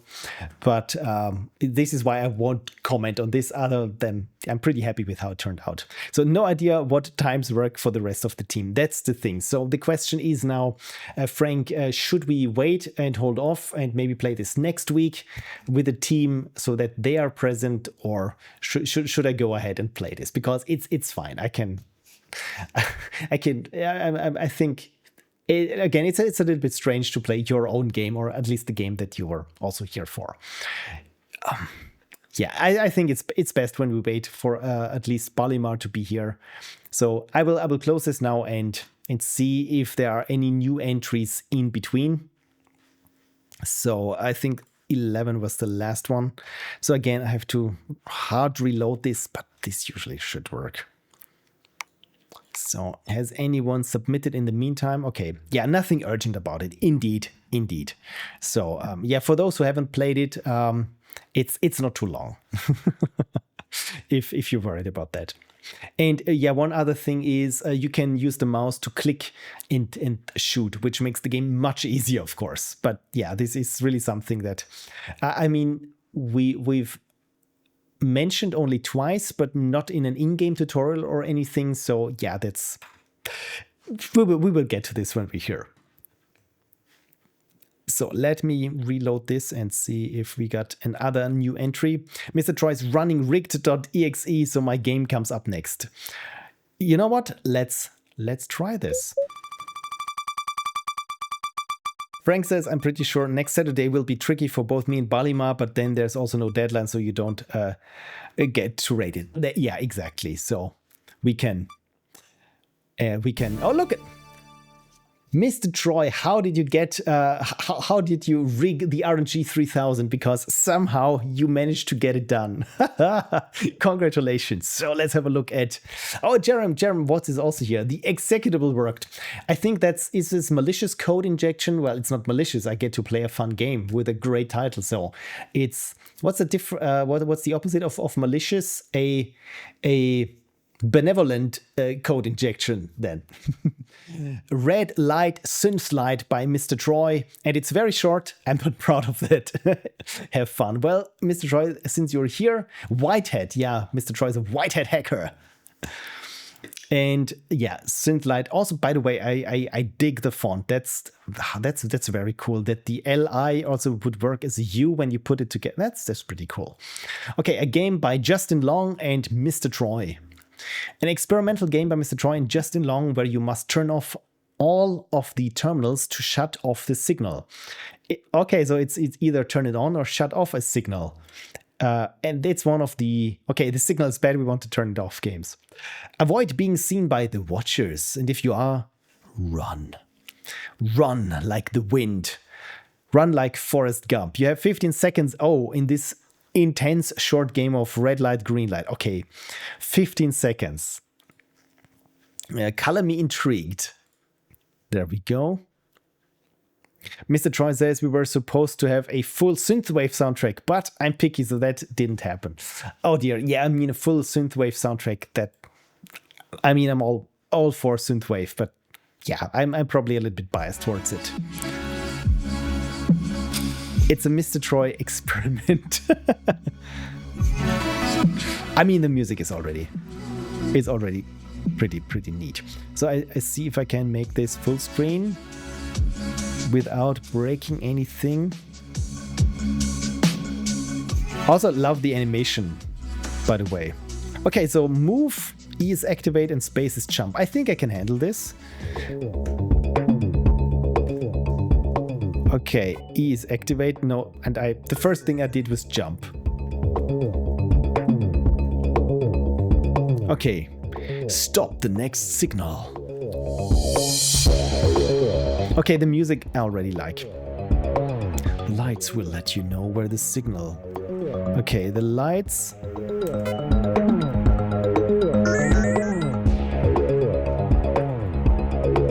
I mean, the music already, yeah, is kind of good. Okay, I disabled that button. Okay. Don't move on a red light or else. Yeah, I didn't move on a red light, so you failed to stop the signal. Try again. Okay, then let's continue and see. Okay, or shouldn't I move over a red light?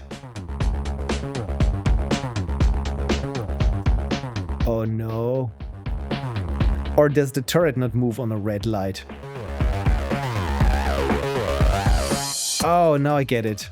Now I get it. So the timer resets then, of course. So, oh no. Okay, let's try this again. Oh look, at least the timer says I'm not moving because I'm dead. Okay, let's try this. Okay, the music is a bit loud. Oh, I just saw it peaking. I'm really sorry. Should be a little bit better now. So when I'm not moving here and I'm not triggering the enemy, 15 seconds, that's really intense with this thing going about.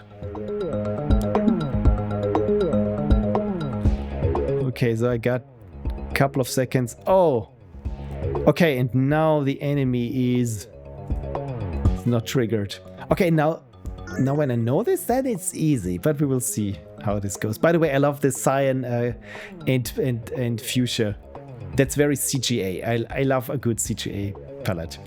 Avoid being closest to our enemies. Okay.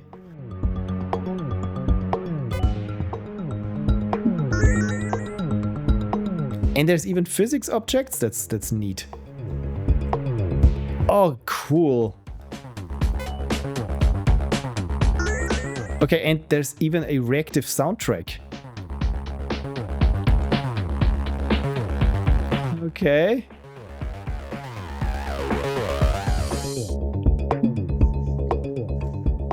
Oh dear. Oh no! Oh no. Okay, I will try again now.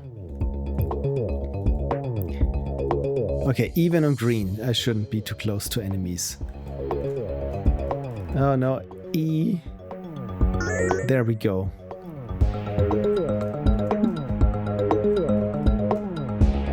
But really, I love that that you have even a depth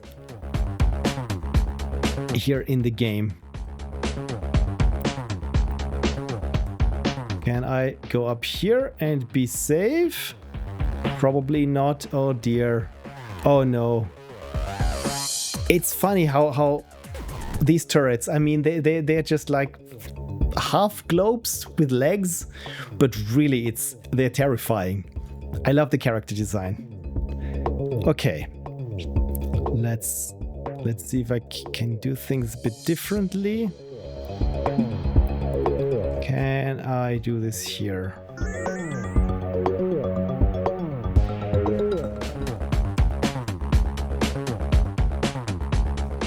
Because I feel safe up here, of course.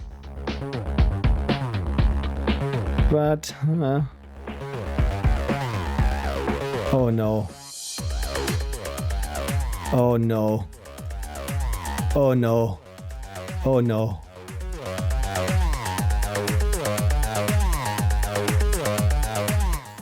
I don't know how to finish this level then.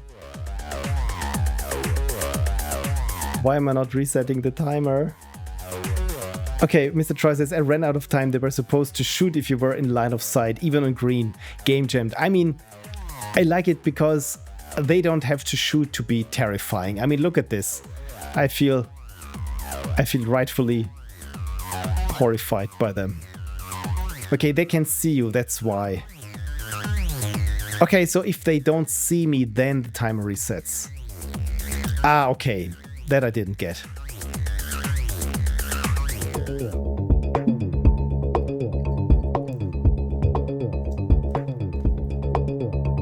So, and then there is this one here. Is there still another one? Oh dear, I hope they're not closing in on me. And oh, look at this. The countdown, that is so hardcore, because the countdown says, yeah, you still have to survive for 3 seconds. Because with some games you can time it in a way that, okay, I'm just this close, but the enemy will kill me in the next half second, but it's all good because I finished the level. Not so here. Okay. I mean, it's still impressive how much you managed to get in there with the animation and the level design and everything. Thank you for playing. All the bad signals have been disabled. The net is now safe again. Ooh, the net is this like, what was it that I've played? Dream Web, where it's also the Dream Web needs to be saved, and for that you have to kill like 7 people or something.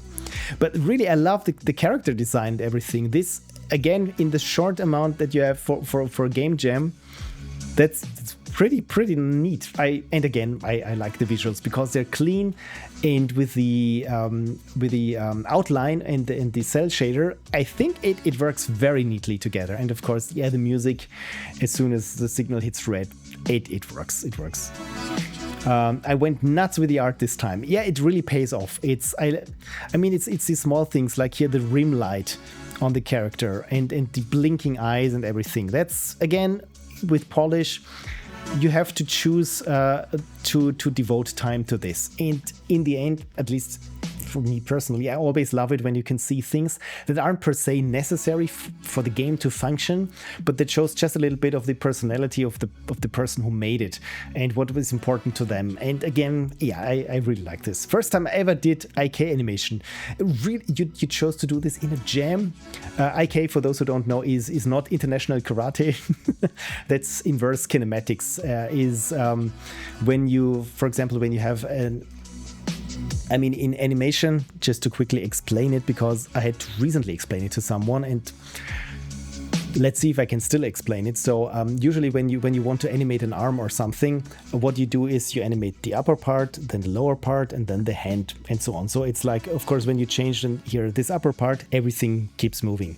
But with inverse kinematics, you can do the opposite. For example, you can say you move the hand forth and back, and in this case the elbow reacts. And also it starts to bend here, and it's all these kinds of things, so you don't have to animate like 3 things, but just the hand, and everything else knows, okay, those are the constraints for the angle, and I cannot twist too much into this direction. And on one hand it becomes much more complicated. On the other hand, of course, it's easier when you have some things like walking on stairs or leaning against walls or anything. I mean, of course, there's always the potential that it somehow breaks, but still doing this for Ludum Dare is really, what's the word? I'm missing the word. Heroic, in a sense, daring, even. Yeah, the character has the angry face during the game. I couldn't move the camera. Oh no, to show anyone, but they're there. And what's the word? Hypnotic games. That's much easier. Hypnotic games. Hello everyone. Thank you so much for the raid. I'm not used to raids. The first time I was raided, I thought, oh no, oh god, I was being hacked. So hello raiders. Hello everyone. My name is Phil, aka Pixel Prophecy. This time I'm streaming Ludum Dare 59 games. Usually it's a bit variety game with lots of rambling and game dev and just weird little projects and art things that I like to do on this computer. So thank you so much for dropping by and saying hi everyone. My god, that's so many of you. Thank you. Good day, good day. Oh, apparently you're from Australia, mate. In that case, good day, mates. CKD30 says, hi all. Semi-Kins says, good day, ja Gdansk. Hypnotic Game also said, good day, ja Gdansk. Thank you, Hypnotic Games. Let's give you a shout out. How does this work? How does internet work? Shout out. And now I have to spell it, of course, correctly. Hypnotic Game. It's not that hard to spell. There we go. It worked. Wonderful. Again, thank you so much for the raid. I hope you had a fun stream. What did you do this stream? XP Monster says, good day, good dance. Apparently that's a thing with Hypnotic Game. Okay, almost the same. Austria, Australia, right? This usually I mean, it's just this little couple of letters in there. Again, I once received a package that had to go to Austria, but they wrote on it Australia, and it took me like 1.5 months or so to arrive. And on it, the address, it was written with Australia, and it was crossed out, and it's just said in marker sketch, try Austria. And they did, and I got my package. So wonderful.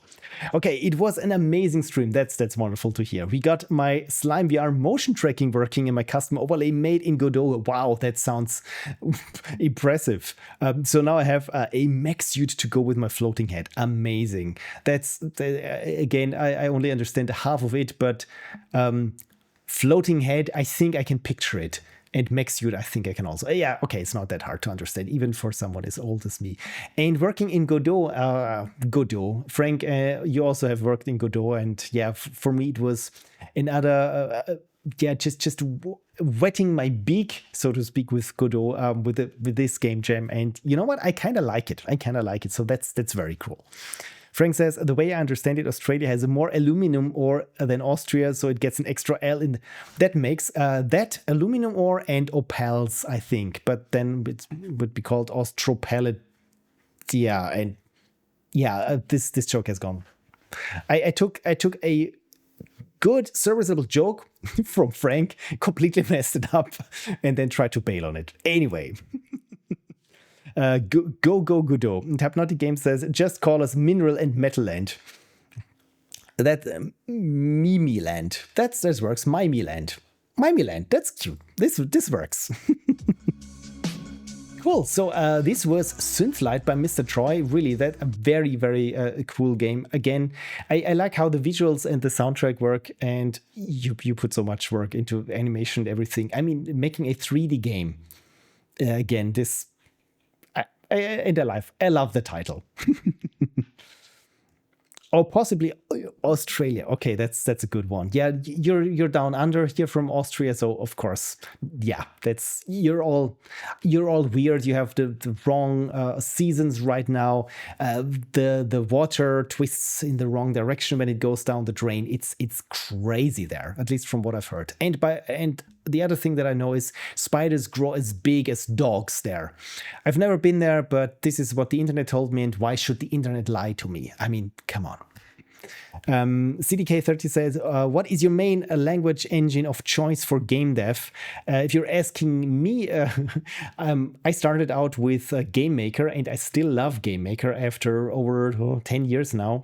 But I'm also doing Twine. I really enjoy doing JavaScript things, especially when I'm doing little tools. I tried a little bit around, played a little bit with Unity, but yeah, Unity being Unity, then also I thought I want to switch over to Godot, and just did little experiments with PlayStation 1 style graphics, but nothing really concrete other than you can walk around and, oh, this is how fog works. I can make a whole Silent Hill game. So this is my game dev nowadays. And yeah, Hypnotic Game says, I got a raid and run that was a 24 hours. Oh my God, and I need to go fall over now. Hopefully not. Yeah, please. All good. Get some rest. And again, thank you for the raid. And it's amazing that still people are awake after 24 hours. Yeah, sleep well, and thank you so much. Bye. Right, so let's check out the RNG 3000 if for any new entries. And yes, there have been new entries, and Dragonia Siege has been submitted. By the way, if also you have Ludum Dare games, please type !submit, and then the automated unicorn will give you the link where you can submit your game. And no, it's not just for this stream. So next week, today is Sunday. So next week I'll be streaming on Saturday, the week thereafter on Sunday again, always at this time. So I started 2 hours ago, so roughly that you have a frame of time. So you only have to submit once. And of course, I enjoy playing the games of people who are present. So this is why I try to influence the RNG 3000, that only the games are played of people who are present. And so far this has worked out particularly well. And the other thing is, of course, I realized that having a random number generator that I call RNG 3000 and then cherry picking which games I play is a little bit counterintuitive, especially because I haven't programmed it in a way that I can influence it easily. So yeah, let's get the worst of both worlds. And Jerem, what did you post? The goose from okay, it's a Beyond 252 goose. Okay, that's a cute goose. And it's dancing. The goose is dancing. That's cute. So, okay, let's refresh this one more time and see and find out what the RNG 3000 has this time. So I'm switching over to combined and hope again for one person whose game I haven't played that is here.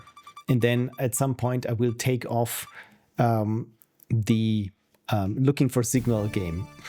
So Geeni, Signals of God. Geeni, please, if you are present, make yourself known. Otherwise, I will re-roll it again to play someone else's game. And Geeni Varas is here. Wonderful. In that case, I click OK. And oh, congratulations, it's also your first Ludum Dare jam. That's really neat. Okay, Geeni. Okay, Geeni. Please let me know how to pronounce it. Geeni Varas. This is how I would pronounce it when I was German. So. Yeah, I'm sorry if I'm mispronouncing your names. Should I just call you Geeni? Because it sounds a little bit like genius. Okay. Geeni Varas. In that case, I will go with Geeni, if that's all right with you. Okay, Geeni is good.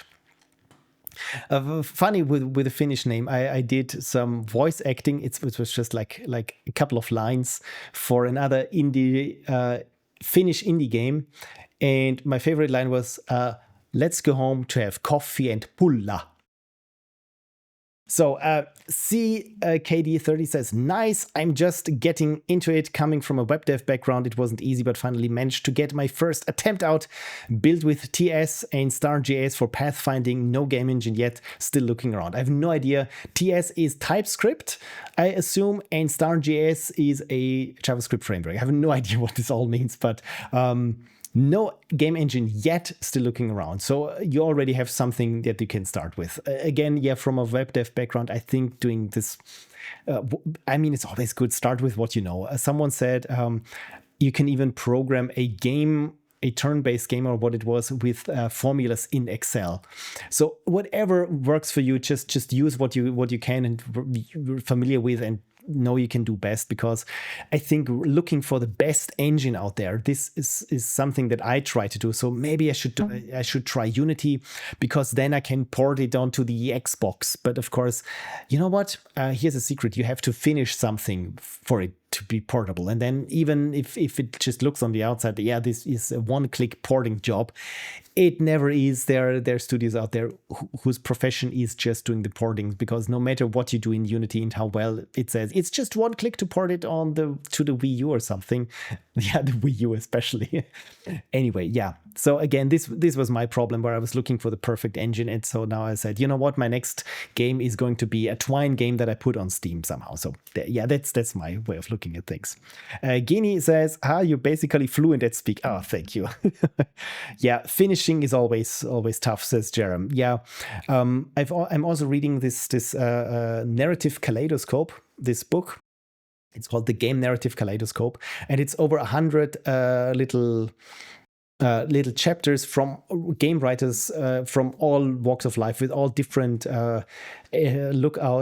outlooks on writing, and little hints. Some are just like, this is how you write barks for characters, and the other is, yeah, this is the state the industry is in and how you can find your way. And one was about writing, where she said, yeah, she's in this group of writers, and she wants to work on her first novel, but everyone else is so much better and more articulated and funnier and has things so much more thought through. And then you go into a bookstore and you just see endless bookshelves, and you think, what do these books all have in common? And the one thing is, they're all finished. And maybe someone else is more talented at doing games, or someone is a better writer, but in the end, it's like what Stephen King said. In the end, you just have to show up every day. And once you're in this mindset, because many people, I know this from myself, at some point, especially if the task is too big or too daunting, they will give up. So this person in this kaleidoscope said, she looked at all these books and said, you know what? They can't be all good books, but if you finish, even if I finish, then my book could be one of the bad or not good books, but still it's a finished book, and it will be among those. I think I completely butchered her beautiful punchline to everything. But I just want to say, it's the same with games. In the end, a game, an idea is worth nothing, but a finished game is worth much more than a bunch of ideas. Then, yeah, again, I know this from a personal experience. Thanks for the TypeScript, and Start.js is a JavaScript library. Okay, good. Then I didn't make myself a complete fool out there. Frank says, I'm a strong believer in finding out the hard way why most people use a game engine. Oh, that's also possible. It leads to a better understanding of how game engines work, which makes them easier to deal with. Jerem says, amen. That's a very good point. And Kirsty says, show up every day and hydrate. Thank you for letting me know to finish my crystal tea today. And CKD said to Frank, definitely building from scratch helped me understand at least how engines do most of the heavy lifting. But for the next project, I'm definitely picking up an engine.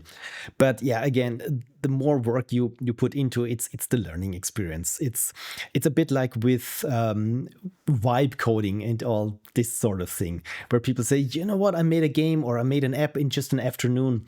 But yeah, in the end, yes, you maybe have an app and it does what you set out to do. But what have you learned from this experience? When the next app you build, what would you do differently?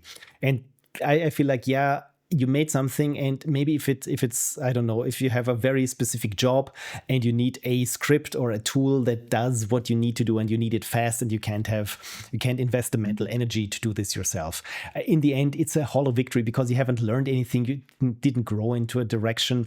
And what I always find the most rewarding is when you on one hand, when you can really hunker down and learn something. And the most interesting part is you learn like 3 more things that you thought, yeah, I've never thought about this. This looks interesting. And then you broaden your horizons. And of course, the next time you do something, as we all know, the second time you're always better at this. And so again, yeah, this is my outlook on this. I'm getting completely carried away. Let's look at Geeni's game, Signals of God. And one thing that I love is there's some dithering going on there. I mean, I'm not called Pixel Prophecy for no reason. I love pixels. With HD and UHD, a little bit too many pixels. I don't feel comfortable when there are too many pixels. Okay, for follow signals using satellite dish. WASD to move, mouse to interact with things if stuck, go around. Okay, this makes sense. And I love it that you put it here in bytes, and it's not a lot of bytes still. Look at this. That's 121 megabytes. Never mind then. It looked like I thought classic Pixel Prophecy thing is I'm looking at numbers and don't fully grasp them, and I thought, oh, that's just 12 megabytes. Yeah, there's just one. It's a little bit more than 12 megabytes. Jerem said even finishing something average is good because you learn faster than someone talented that finishes nothing. Exactly, because going through this entire process, that's the hard thing. Yes, again, one point of feedback that's usually a personal gripe of mine is you call it here Windows build. Some people call it just LD59. I think, Frank, this is what I harassed you with. Hey, can we change what the folder is called inside the zip file? Because especially when you're a streamer or playing lots of games and you just put them all next to each other, and then you have just something that is called Windows build. You have no idea what this is. So it was Signals of God, wasn't it? Of good, yeah, this also works. So yeah, just one heads up, because I think when I was streaming the first time or the second time, long-time viewers might remember where I just copied something and it overwrote just parts of files in the folder that was also called LudumDare number. And so, of course, nothing worked anymore. And I was completely stumped as to why, until I realized, oh, it extracted into a folder that had the same name as another game. Anyway, it's a good game, which I say good on us. Oh dear, that's so bad. Forget this. And yes, Frank said we thought of it in time. What? Right, to catch up, Frank said, friend A, I started writing a novel. Friend B, why would you do that? You can buy one for 5 money units. Indeed. One other thing that I've heard is I started writing a novel, and at least I got the hard part down.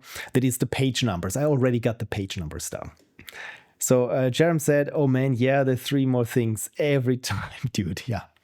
This time we thought of it in time. Yeah, barely. But again, Frank, thank you for humoring me and putting in the name in the zip file at the last moment. And again, you're very welcome. Again, it's fine if you don't do it. Again, it's just something personal for me. So I like the font, by the way. Follow the signals to reach the God. Okay, start your journey to enlightenment by pressing here. Okay, that is, I love the look. Okay, so I can't really see you. Okay, this is very bizarre. It has dithering. Baboon King, 8 meters. Can I walk over here? Okay. 7. 6. 3, 2. Oh, there it is. The Baboon King. Hi there, Dish Boy. So unlucky. Gates of heaven have just been closed. But worry not. You can still search the 4 lost pieces of the God. With those, your place in the heaven is secured. Trashbot holds the first one. The left hand of the God. Find it and come back to me. Okay, Trashbot. Find Trashbot. Okay, that's the baboon. Trashbot. There we go. Okay, did I just... apparently I can't go up here. The visual appeal reminds me a little bit of the Vermis books, because it also has this somewhat lo-fi, dithered, very, very grainy images, but of course this really helps your imagination. So Trashbot. Okay, God is 1,000 meters away. Trashbot is 21 meters. 20, okay. I think I'm getting it. By the way, I really like the unusual presentation. What's this one? God is dead. That's one. I just wanted to take a screenshot of this because I just like it, because it's so screenshotable voice lines. Okay, what am I seeing here? Trashbot 17, 16. By the way, yes, we are a walking skeleton. What are you? Shut the fuck up, you fuck. Okay, fair enough.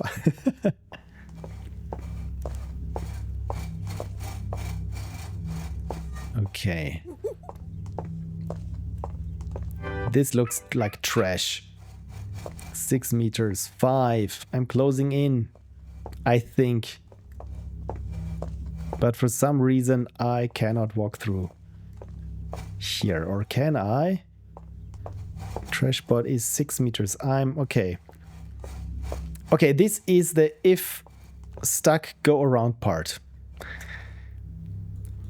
That makes sense. This is the usual. It's a little bit like with Bethesda Mountains and me. Oh, first, let's talk. Many have died while sleeping. So I stopped sleeping 2 months ago. I've never felt bad. Oh, that's so me. That's all good quotes. What I meant to say, like the Bethesda Mountains, is when, okay, I see a quest marker there, and there's a mountain in between. And it takes me ages to jump my way and do this diagonal weird jump, and maybe just barely I can go on that ledge.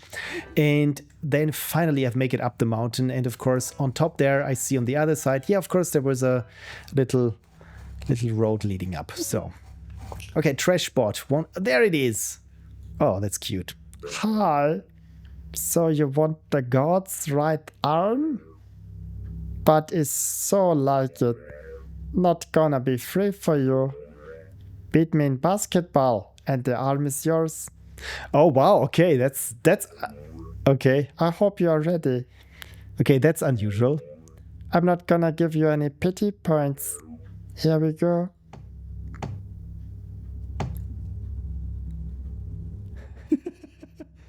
Oh, I forgot. I have no hands. Okay, that's funny.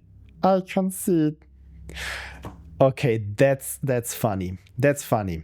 Where you think a mini game opens up. Okay, I love this. Good fight. You have deserved your prize. Give me some time. I'll practice like hell. Next time won't be as easy. You have obtained God's left leg. That was easy. But for the walking around part, of course. Okay. Don't tell him more die when they're awake, says XP Monster. Oh yes, the the face. So I have a left leg. And all we need to do is bring it back to the Baboon King, which is not far away, just 20 meters into this direction. I can already hear him. Cunningly, developers kept making physics for a basketball minigame. Yeah, Rami Ismail had this like on Blue Sky like a day or two ago. It's like game devs are just the perfect liars. If something doesn't work out, you just gloss over it. It's like this. Also, what made the rounds on good old Twitter back then is when you have some Z fighting. That is when you have 2 or 3D geometry planes being in the exact space where they overlap and they just start flickering, and you see this in a level. And what did this person do? They just pulled in a little paper basket to sit on top of the flickering, and it's gone. So where was the Baboon King? There we go, 7 meters.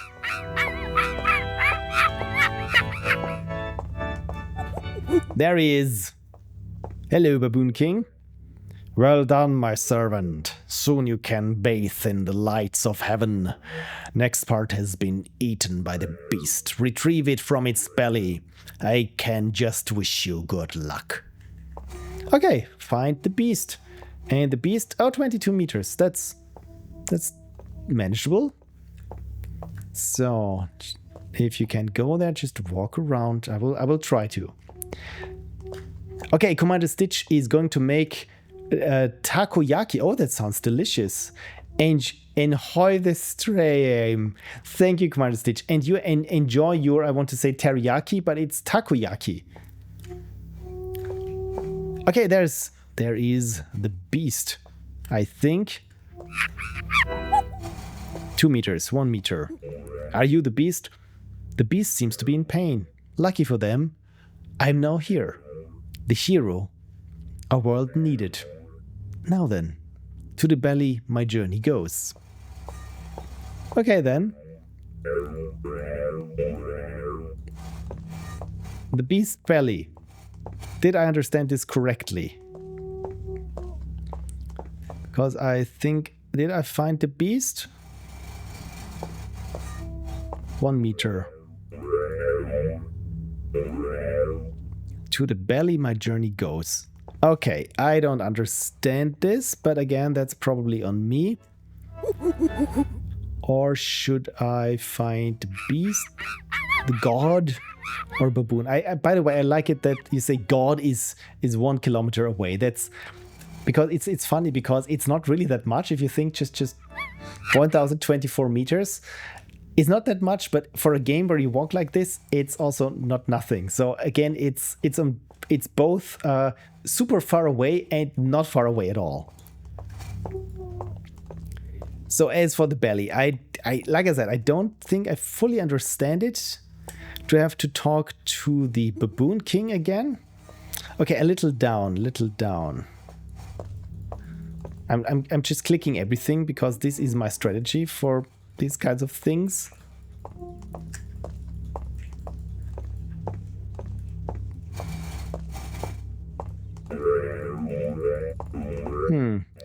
Okay, from right, little down from right.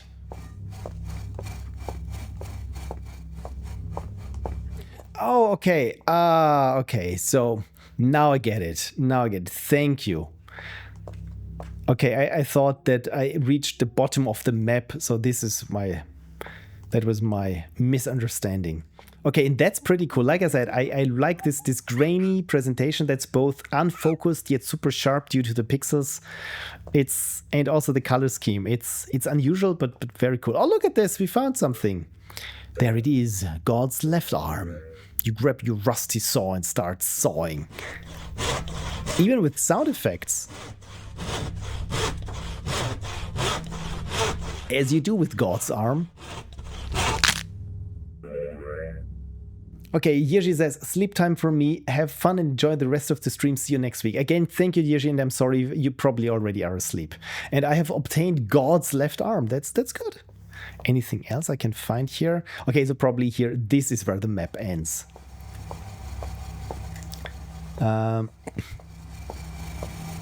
And Frank said, I'm not convinced this particular developer ever had the intention to make a basketball minigame.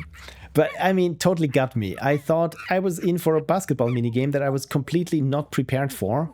Probably would have done badly, but I really liked it that, yeah, it was a comedic point and not so much as a game dev point. But again, it feeds into experience, and as a player, I feel very well entertained. So where did I just miss the baboon? Yes, there it is. Hello, Baboon King. Splendid. Next on our budget list is one of the last remaining sinners. Nasty people, not deserving any love. Go save the right arm of the god of their hands. Okay then. Sinners. Oh, look at this. Sinner 18 meters. That's just like using public transport. Oh, hello, little fish. Hello. Man-made god in his... Oh, that's deep, man. That's deep.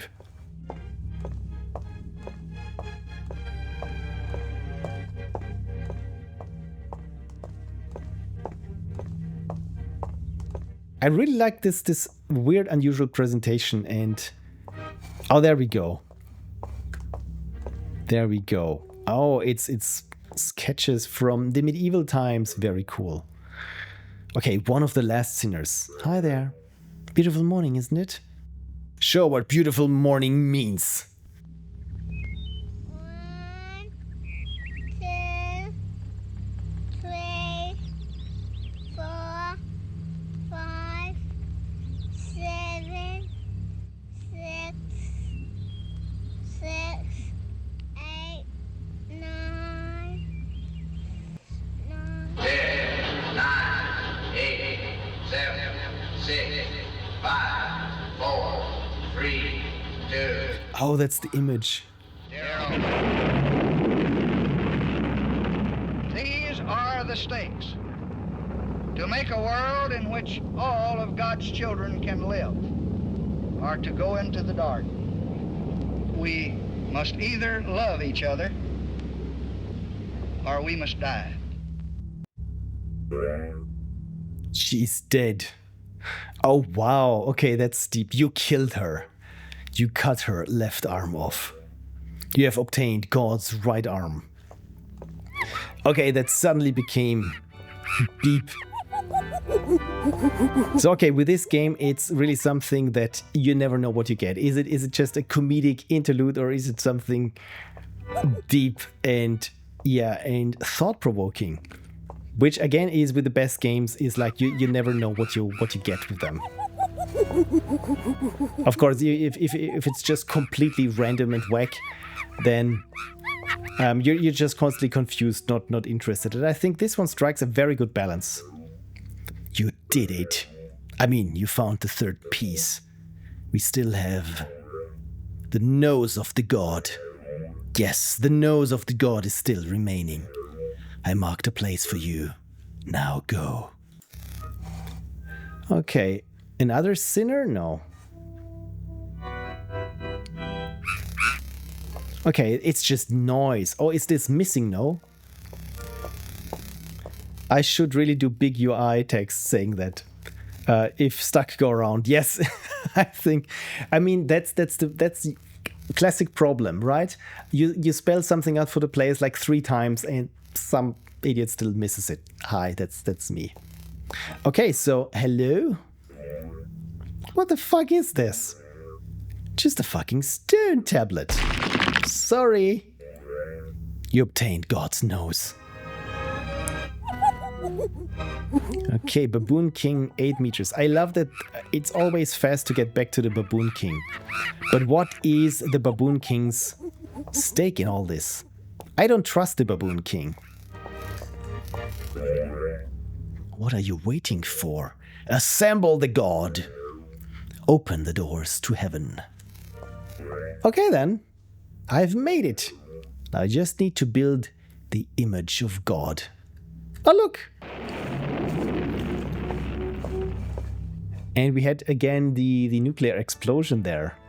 Okay, meet God. I mean, you can take this in 2 different ways. It feels like, yeah, just meet your maker. Okay, that's cool.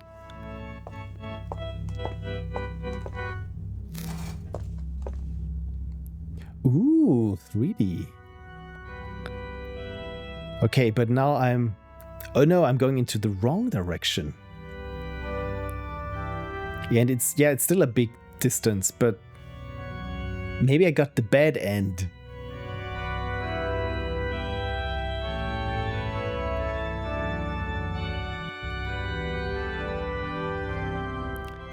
To meet God, you first must go to hell.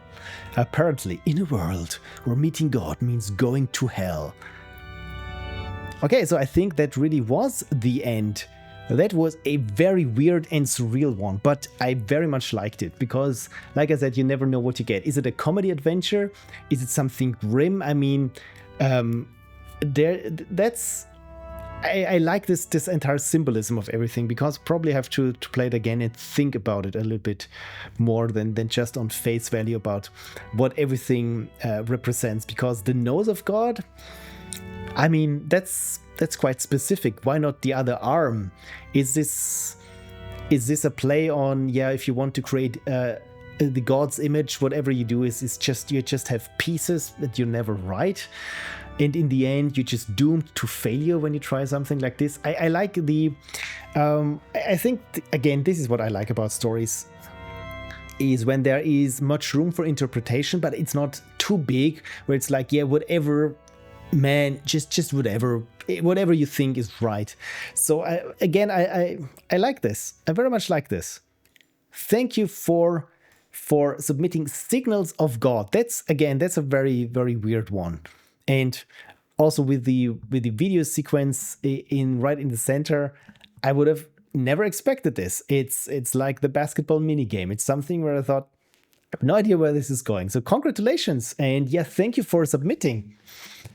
We need more weird art games. Right, so I still got around 20 minutes today on my clock, so which means I love my CSS animations, because of course if you change the window it still follows the animation curves. MrTroy says art games are awesome, right? Because that's really something when you open up Steam and you say, okay, what are the current blockbusters or anything, you already, I mean, with like 90% you already know what kind of experience you're getting. And yeah, maybe it will be subverted here and there in one little way, but I mean, if you get a shooter, it will still be a shooter. And with weird little art experiments that you find on itch.io or with Ludum Dare or something, where the creator just says it's a journey into the unexpected. And then, I don't know, it's a graphic novel that turns into a shooter, that turns into a fighting game. But it was, in the end, it was all in your head, and now you're playing some sort of Candy Crush in the wasteland. But instead of candies, everything is teeth or something. It is like, would have never come up with this. Asterisk, I just came up with this. But I would have never probably made it. And I think it's really commendable that someone really follows through with it and has this vision. Because when I try something, again, just what I've outlined, it would be something weird and incoherent because I don't know what I would be saying with it. So it's probably not my medium, art games. But again, I'm always in for the ride of something. Okay, this is an experience. What is this journey taking me? And I hope whoever made this game is taking good care of me as a passenger. Very cool.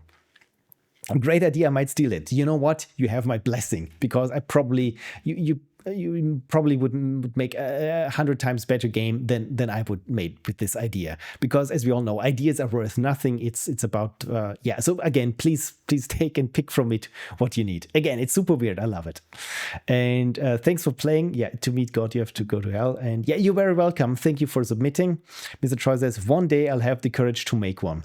Right, it feels like with art games, someone said, where I also said I don't know if I could make an art game, is that it's just easy. Just put out what speaks to you, what's eating you away. And MrTroy rightly said, yeah, it takes courage to make something weird, to make something unexpected, because I mean, you're putting yourself out there. This is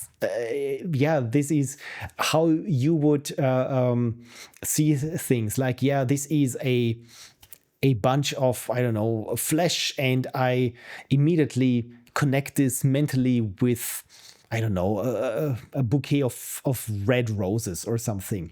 And that's totally weird, man.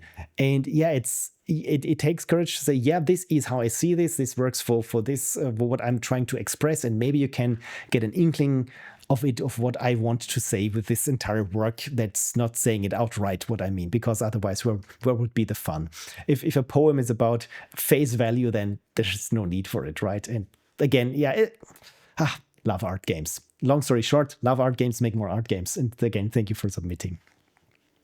Kelsius says, feels art game message, why Adobe Redbubble, etc. is probably that. Yeah, it's just I mean, my art game wouldn't be very good because there wouldn't be that much interpretation or room for interpretation there. It's like, oh, it's a crappy Doom clone where all you do is shoot Adobe and Microsoft logos. I think I get what the artist is saying with it, but it's a little bit on the nose, isn't it? And I was like, yep, that's exactly my thoughts about this. And Frank says, flow is the closest I've ever got to that, says Frank. And that is Ludum 45. What was flow again? I have to play it again, but thank you for reminding me. You know what? I will put it. Can I put the? What is it? Oh, it's a different browser. I just wanted to drag here this WaterFox thing into Chrome. So of course this doesn't work. Why doesn't this work? It should work, but again, it's everyone doing their own little thing. Yeah, I probably played it, right? So if I need to just refamiliarize myself with it. Yeah, art games. Like I said, make more art games, especially if you can make more art games. If you are not as good with coming up with weird things or bizarre things, or your mind works differently, then make just something that's entertaining in one way or another. And I mean entertaining not in a way that it's haha, it's fun. It's something where after playing it, I feel like, yeah, you know what, this was interesting. This was time spent well.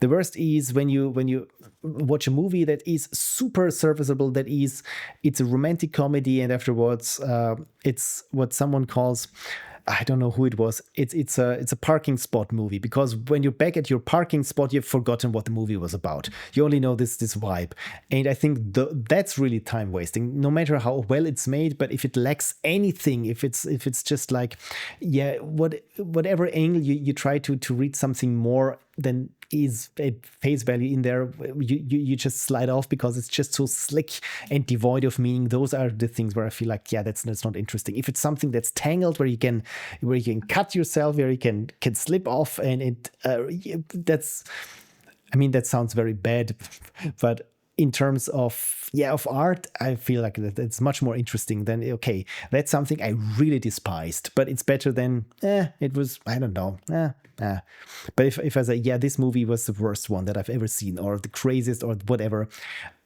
yeah, that's still better than a meh experience. Anyway. Yes, the video is in the comments. Oh, thank you, Frank. The video is in the comments. Who played this game? This guy did it. And where did I play it? I mean, with text, it's not something where you can just skip to it, but look at this.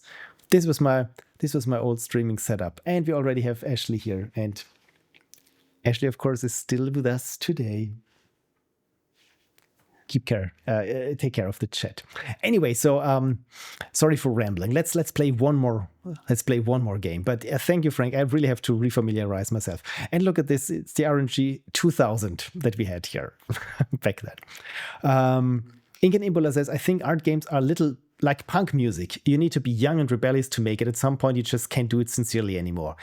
You know what? That's a good point. That's a good point. I mean, how many old punk rockers I know who still have something to say, or something that's really screaming inside of them, some injustice. At some point, you arrange yourself with the circumstances, or you get a little bit numb. And if you're young, you scream, you want to change. You have all this passionate energy. Yeah, it's interesting indeed. And art doesn't have to be weird. It just has to be genuine. Yeah. My point was, I don't mind the weird. If what you do is weird, then I'm here for it. Again, yeah, genuine. I think that's it. Because in an age where you can prompt pretty much anything and, hey, ChatGPT, draw me a masterpiece, right, is completely devoid of value. But if you sit down and with a mouse and a crooked claw hand and try to just draw something, it will be 1,000 times more interesting than a meh recreation of amalgamation of thousands of artists just meshed together in something that is called masterpiece. Anyway,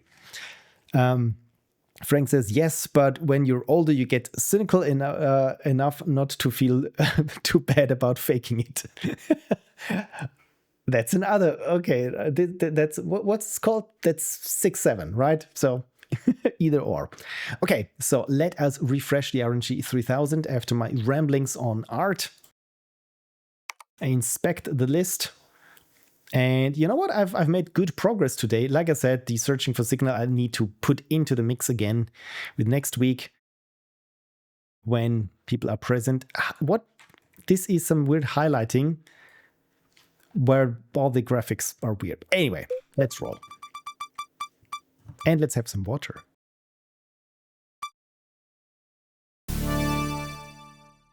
Yes, done.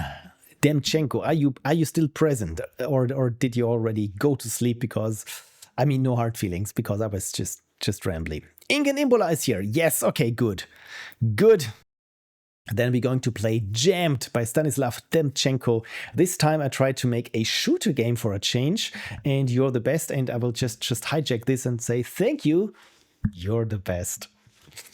Jammed exclamation point. That's very important. It's like pirates. Oh, look at this. This looks high-techy, and there's even a radiation symbol. And since my last name is Strahl, which in German means ray or beam, I'm a big fan of radiation. So I don't have to say anything else about it. Oh, okay. We're already starting in character. Dear remote employee, an enemy landing force has arrived on the island where we are conducting top secret tests. You will remotely control a state-of-the-art tank to defeat the invaders. Fortunately, the tank is equipped with the latest EMP bombs, which can temporarily disable enemy vehicles. Unfortunately, the enemy has them too. Good luck, and do not forget to check in on the Kanban board so your bonuses can be credited. That's corporate dystopia. Jammed is a fast-paced, old-school hover tank 3D shooter. Look at this. You already got me. You can use EMP bombs that temporarily jam control signals and disable your opponents. Just try not to get caught in such a jam yourself. Oh god. That's like me and Counter-Strike and grenades. My teammates usually know when I'm in their team and throwing a grenade. So we will see how well this goes. Okay, WASD is move, space is jump, fire, left mouse button. Okay, this, I think I can work with this. And I mean, this looks very good, by the way. It reminds me a little bit of the presentation of Magic Carpet, but just much more cleaner. The game was made from scratch in 48 hours, including the VFX shaders, textures, and sounds. AI was used only to assist with coding. See, I like it when you have a disclaimer like this, because when people say, yeah, AI was involved in this, I usually ask, okay, how? Was it the graphics? Was it like 90% of the code base and no one dares to open it up again? But assist with coding, I get it. So software Unity 3D, Houdini, oh, that's nice. I see Houdini pop up even more these days. So for procedural modeling, terrain generation, and landscape texture creation. So this is why I think we get this nicely blended textures, different of textures here. Substance Painter for texturing, Game Synth for the procedural sound generation, and Cubase for music. I really have to look into this, and the Uni toolkit. Yeah, with Houdini, I have to look into it because I've only heard of it, never really tried it out, and I only have a rough understanding. It's good for procedural stuff, but nothing really clear about this. So I'm not looking at the gameplay video because I do not want to jam my imagination of it or my expectations of it. So itch.io asks you for your consent. No. Oh dear, what is this? Is this? Yeah, this looks like an ad. You can find more, or you can download if it doesn't check your pop-up blocker. I probably have a pop-up blocker. Why? Since when is this? I don't like this. Let's try this again. I just tried again. Okay, I have to click, but then again, I'm here with Privacy Nest. Yeah, this clearly I fell for the scam. So instead, we just download this in WaterFox because there I think I'm still logged into itch.io, which should be easier, or at least it should work. Yes, okay. Of course, when you're logged in, then it's easier. MrTroy says, whoa, you move fast. I was expecting chunky movement. Nope, zip, baby. Okay, I think this is what the old school implied. Because sometimes when you talk to people and say, yeah, you like old and retro games, they say, yeah, but those weren't those games so slow? Then I say, yeah, play a round of Asteroids. And again, it has an icon. It's a big old J letter. So let's Let's have a look at Jammed and see how badly I fare. But thanks for the warning, MrTroy. Oh, and nice. A 3D title screen with a tank, and again, I dig the textures. So about vast movement, space jump, game by Stanislav Demchenko. Again, all done by one person, which is again very commendable. Okay, so let's start. Yes. Oh, that I'm already a little bit nauseated. Oh no, I'm jammed. Okay, please don't shoot me while I'm jammed. Oh, I clicked outside. Okay, I really have to get used to how to shoot. And I think my projectile there. Oh no, can I just hit shift because I wanted to sprint. Okay, yeah, the camera is really something that I need to get used to, but holy cow, that's... Yeah, by the way, it wasn't the game that was laggy, I just clicked outside of it because I'm using my mouse like I'm doing mouse look, but I don't think there's mouse look in this game, right? So I clicked outside of the game window, which had it a pause, and this is why it was just frozen. So again, it wasn't the game, because congratulations, by the way, the game runs super snappy. I want to check out here this tower first. Also, I like it that you shoot here these little pallets, that they go with this bit of trajectory there. Okay, so really, it really reminds me of Magic Carpet in some way. Okay, so this was here the gem. So enemies 1. So I think I should be able to find this last one. Or was it the number of enemies that I killed?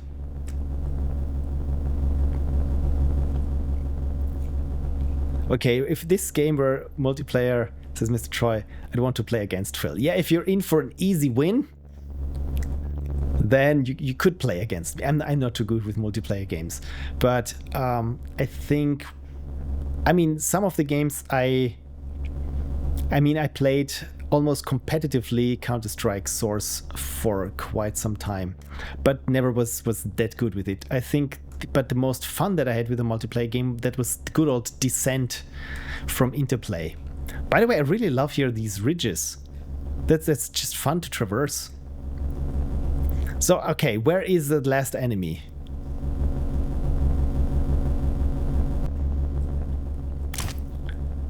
MrTroy says, I'm doing the horror movie thing of yelling, it's right behind you, unless you can't hear me. Oh, is it right behind me?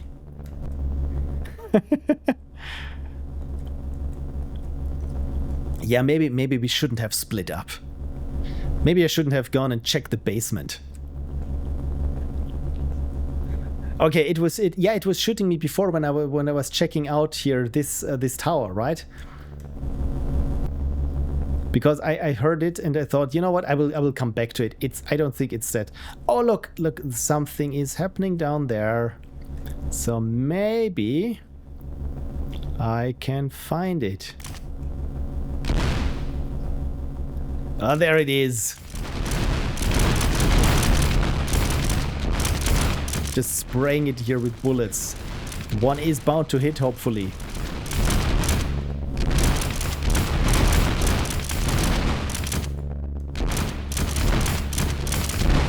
There we go. Cool. Mission accomplished. Like the music, like the music. Pew says Snow Drama. By the way, hello Snow Drama, thank you for dropping by. Yeah, this does look cool, right? And sorry, I changed here. There now you can read from that it is from Stanislav Demchenko, from who it is and what the game is called. So, right. Incanibula says the last one could pretty much be stuck in Zap. Yeah, exactly. It's fine. I mean, I feel pretty clever for picking out a sitting duck. Nice music, really. Yeah, the bomb was his cry for help. It got him. You know what? I will try again. I don't think that I'll be doing too well this time, but you know what? I will be using a little bit of my signal jammer because, after all, that's what the game is about. There we go. Okay.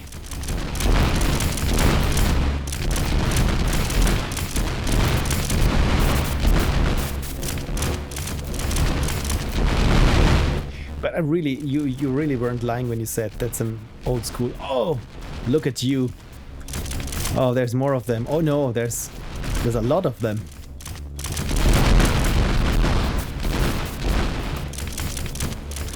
You weren't lying about this old school thing because yeah, I think this entire thing that it has to be easy to pick up. There's lots of speed and it's a little bit like an arcadey experience. I think this is, at least in my book, what says it's an old school experience. I like how they're bunching up here. So this time I think I was a little bit faster than last time with, oh damn it, there's still one remaining. Like you said, the last one usually stuck. Oh no, this one is not. And still had half of health here. You know what this game needs probably is a timer. But very cool, very cool. I like this change of pace. I never would have thought that I would see some kind of this game of this genre and specimen of this genre in this Ludum Dare. It's very cool. Jammed. Why is there no exclamation mark? I think this one is missing. Yeah, multiplayer, that's what it needs, indeed. Yeah, I mean, timer is... See, this is why I'm a bad game designer. I look at this and you know what this game needs? It needs a cute mascot that always trash talks you. Probably, I don't know, a bobcat or something. But other people say, like MrTroy, it needs multiplayer. Yeah, probably it needs multiplayer first and a timer maybe next. All right, under your camera, says MrTroy. I've been here like an hour and didn't notice that the title under the picture. To be fair, when I change, usually my other scene looks like this. And it doesn't have this. And this is usually my go-to is, yeah, I already have this muscle memory of which button to hit. And yeah, that was the wrong one again. See, this is how little I stream Ludum Dare games. So this is why I hit the buy button. So I'm still here, but not for much longer. Right. So, and you know what? I want to change now the camera anyway. So yeah, here we are again, wrapping things up. Monster XP says 3 in total you received. Okay, the last one got 2 shots in. Oh, okay, so I thought I was like getting shot pretty much all the time, but I was just lucky that the game wasn't too, let's say, punitive when it comes to shots, yeah, to damage. So, okay, thank you for counting, XP Monster. So apparently 3 shots I received. So you know what, I'm a pro gamer then. I apparently I did better than I thought. Inken Imbula says, yeah, it was my first ever shooter. Really, for that is worked out quite well. Had to figure out all the pulling and jumping stuff during the jam. Oh dear, I can only imagine. I mean, that's the good thing about it is because now you really know what you get yourself into when you want to make a shooter, and already went through the hard part of making something that worked well enough to finish. And I like that you had, like the story said, this was the super secret test area, and I like that you still had some of these structures in there. I mean, granted, I didn't use them for cover or anything, but it was cool that they were there because you saw me. I was drawn to this tower, and I thought, you know what, I want to see what's there. And as I think when you're designing terrains, people are like moths. As soon as there is something that's vaguely interesting in a landscape, they are just drawn to it. That and light. So, and especially if you can surprise them there, or on one hand, of course, reward their expectations in a sense that, oh no, there's a waterfall. I hope there's a cave behind there, because if not, then I will downvote this game. So, of course, this is almost expected. But then if you have something along the way, or a new vista opens up or something, it's all these little things where I feel like where you can already structure a player's experience without, when you have an open world, without being very linear, where it says like, I pretty much know that the player is going towards this spire. Again, we're talking Bethesda games like with Skyrim. So yeah, my quest marker is there. Then I'm on the way and think, you know what, this cave looks cool. I could check it out later. Oh no, I'm being attacked by something, and then I have to seek cover. And then, oh, there's a ruin of something. You know what? I will take a detour to this ruin. And then it's 3 hours later or 8 hours later, and I still haven't checked out this first quest marker because I was just distracted along the way. And I think again, you can plan with scenery for that. Anyway, again, I'm rambling, but yeah, game development. I'm just so inspired. By the way, I think I've pushed this a couple of times now, but I'm still rewatching the entirety of the Psych Odyssey, the making of documentary of making Psychonauts 2 from the early Inception days, and all the ups and downs the team goes through. And I really like it because on one hand, it feels like it's not sugar coated or anything, or not gone through like 20 rounds of marketing where, yeah, you have to take this out, this you cannot mention. You can really see how team dynamics shift and change, and there's just so much drama and things not working, and a somewhat clueless studio boss that then swoops in, and everything is chaos, and people are, yeah. And in the end, the good thing is, in the end, a game came out of it, and it's pretty good. But oh my god, the journey there. And the other thing is, of course, this doesn't come on one Blu-ray or on 3 Blu-rays, but it's like 6 Blu-rays. So this is like, I think, 30 hours something of documentaries. And again, I'm a sucker for this. And you do not have to get, of course, the DV box if you search for Psych Odyssey by 2Player Productions on YouTube. You can watch the entire thing there. This is just because I'm a fan. Anyway, MrTroy said, "Oh, okay, I thought I was having an old guy moment." No, that's me. That's me. Either you or Phil. Yeah, Kersey said bye when I hit the wrong button. Yeah, and Frank says, "I always take detours towards ruins." Yeah, same. Sometimes even in games. Yeah, I mean in real life, not in games. Yeah, this is also a bit where from... Yeah, just one gaming comedian where they said, yeah, we asked people about their favorite experiences in video games. And one was like, yeah, and then I go into the door and there's this guy, and with my pump gun, I go bam, bam. The other guy comes with an Uzi and I go blast, blast. What was the question? Oh, games. No, I play Tetris on my phone. So that was the joke. So you're welcome.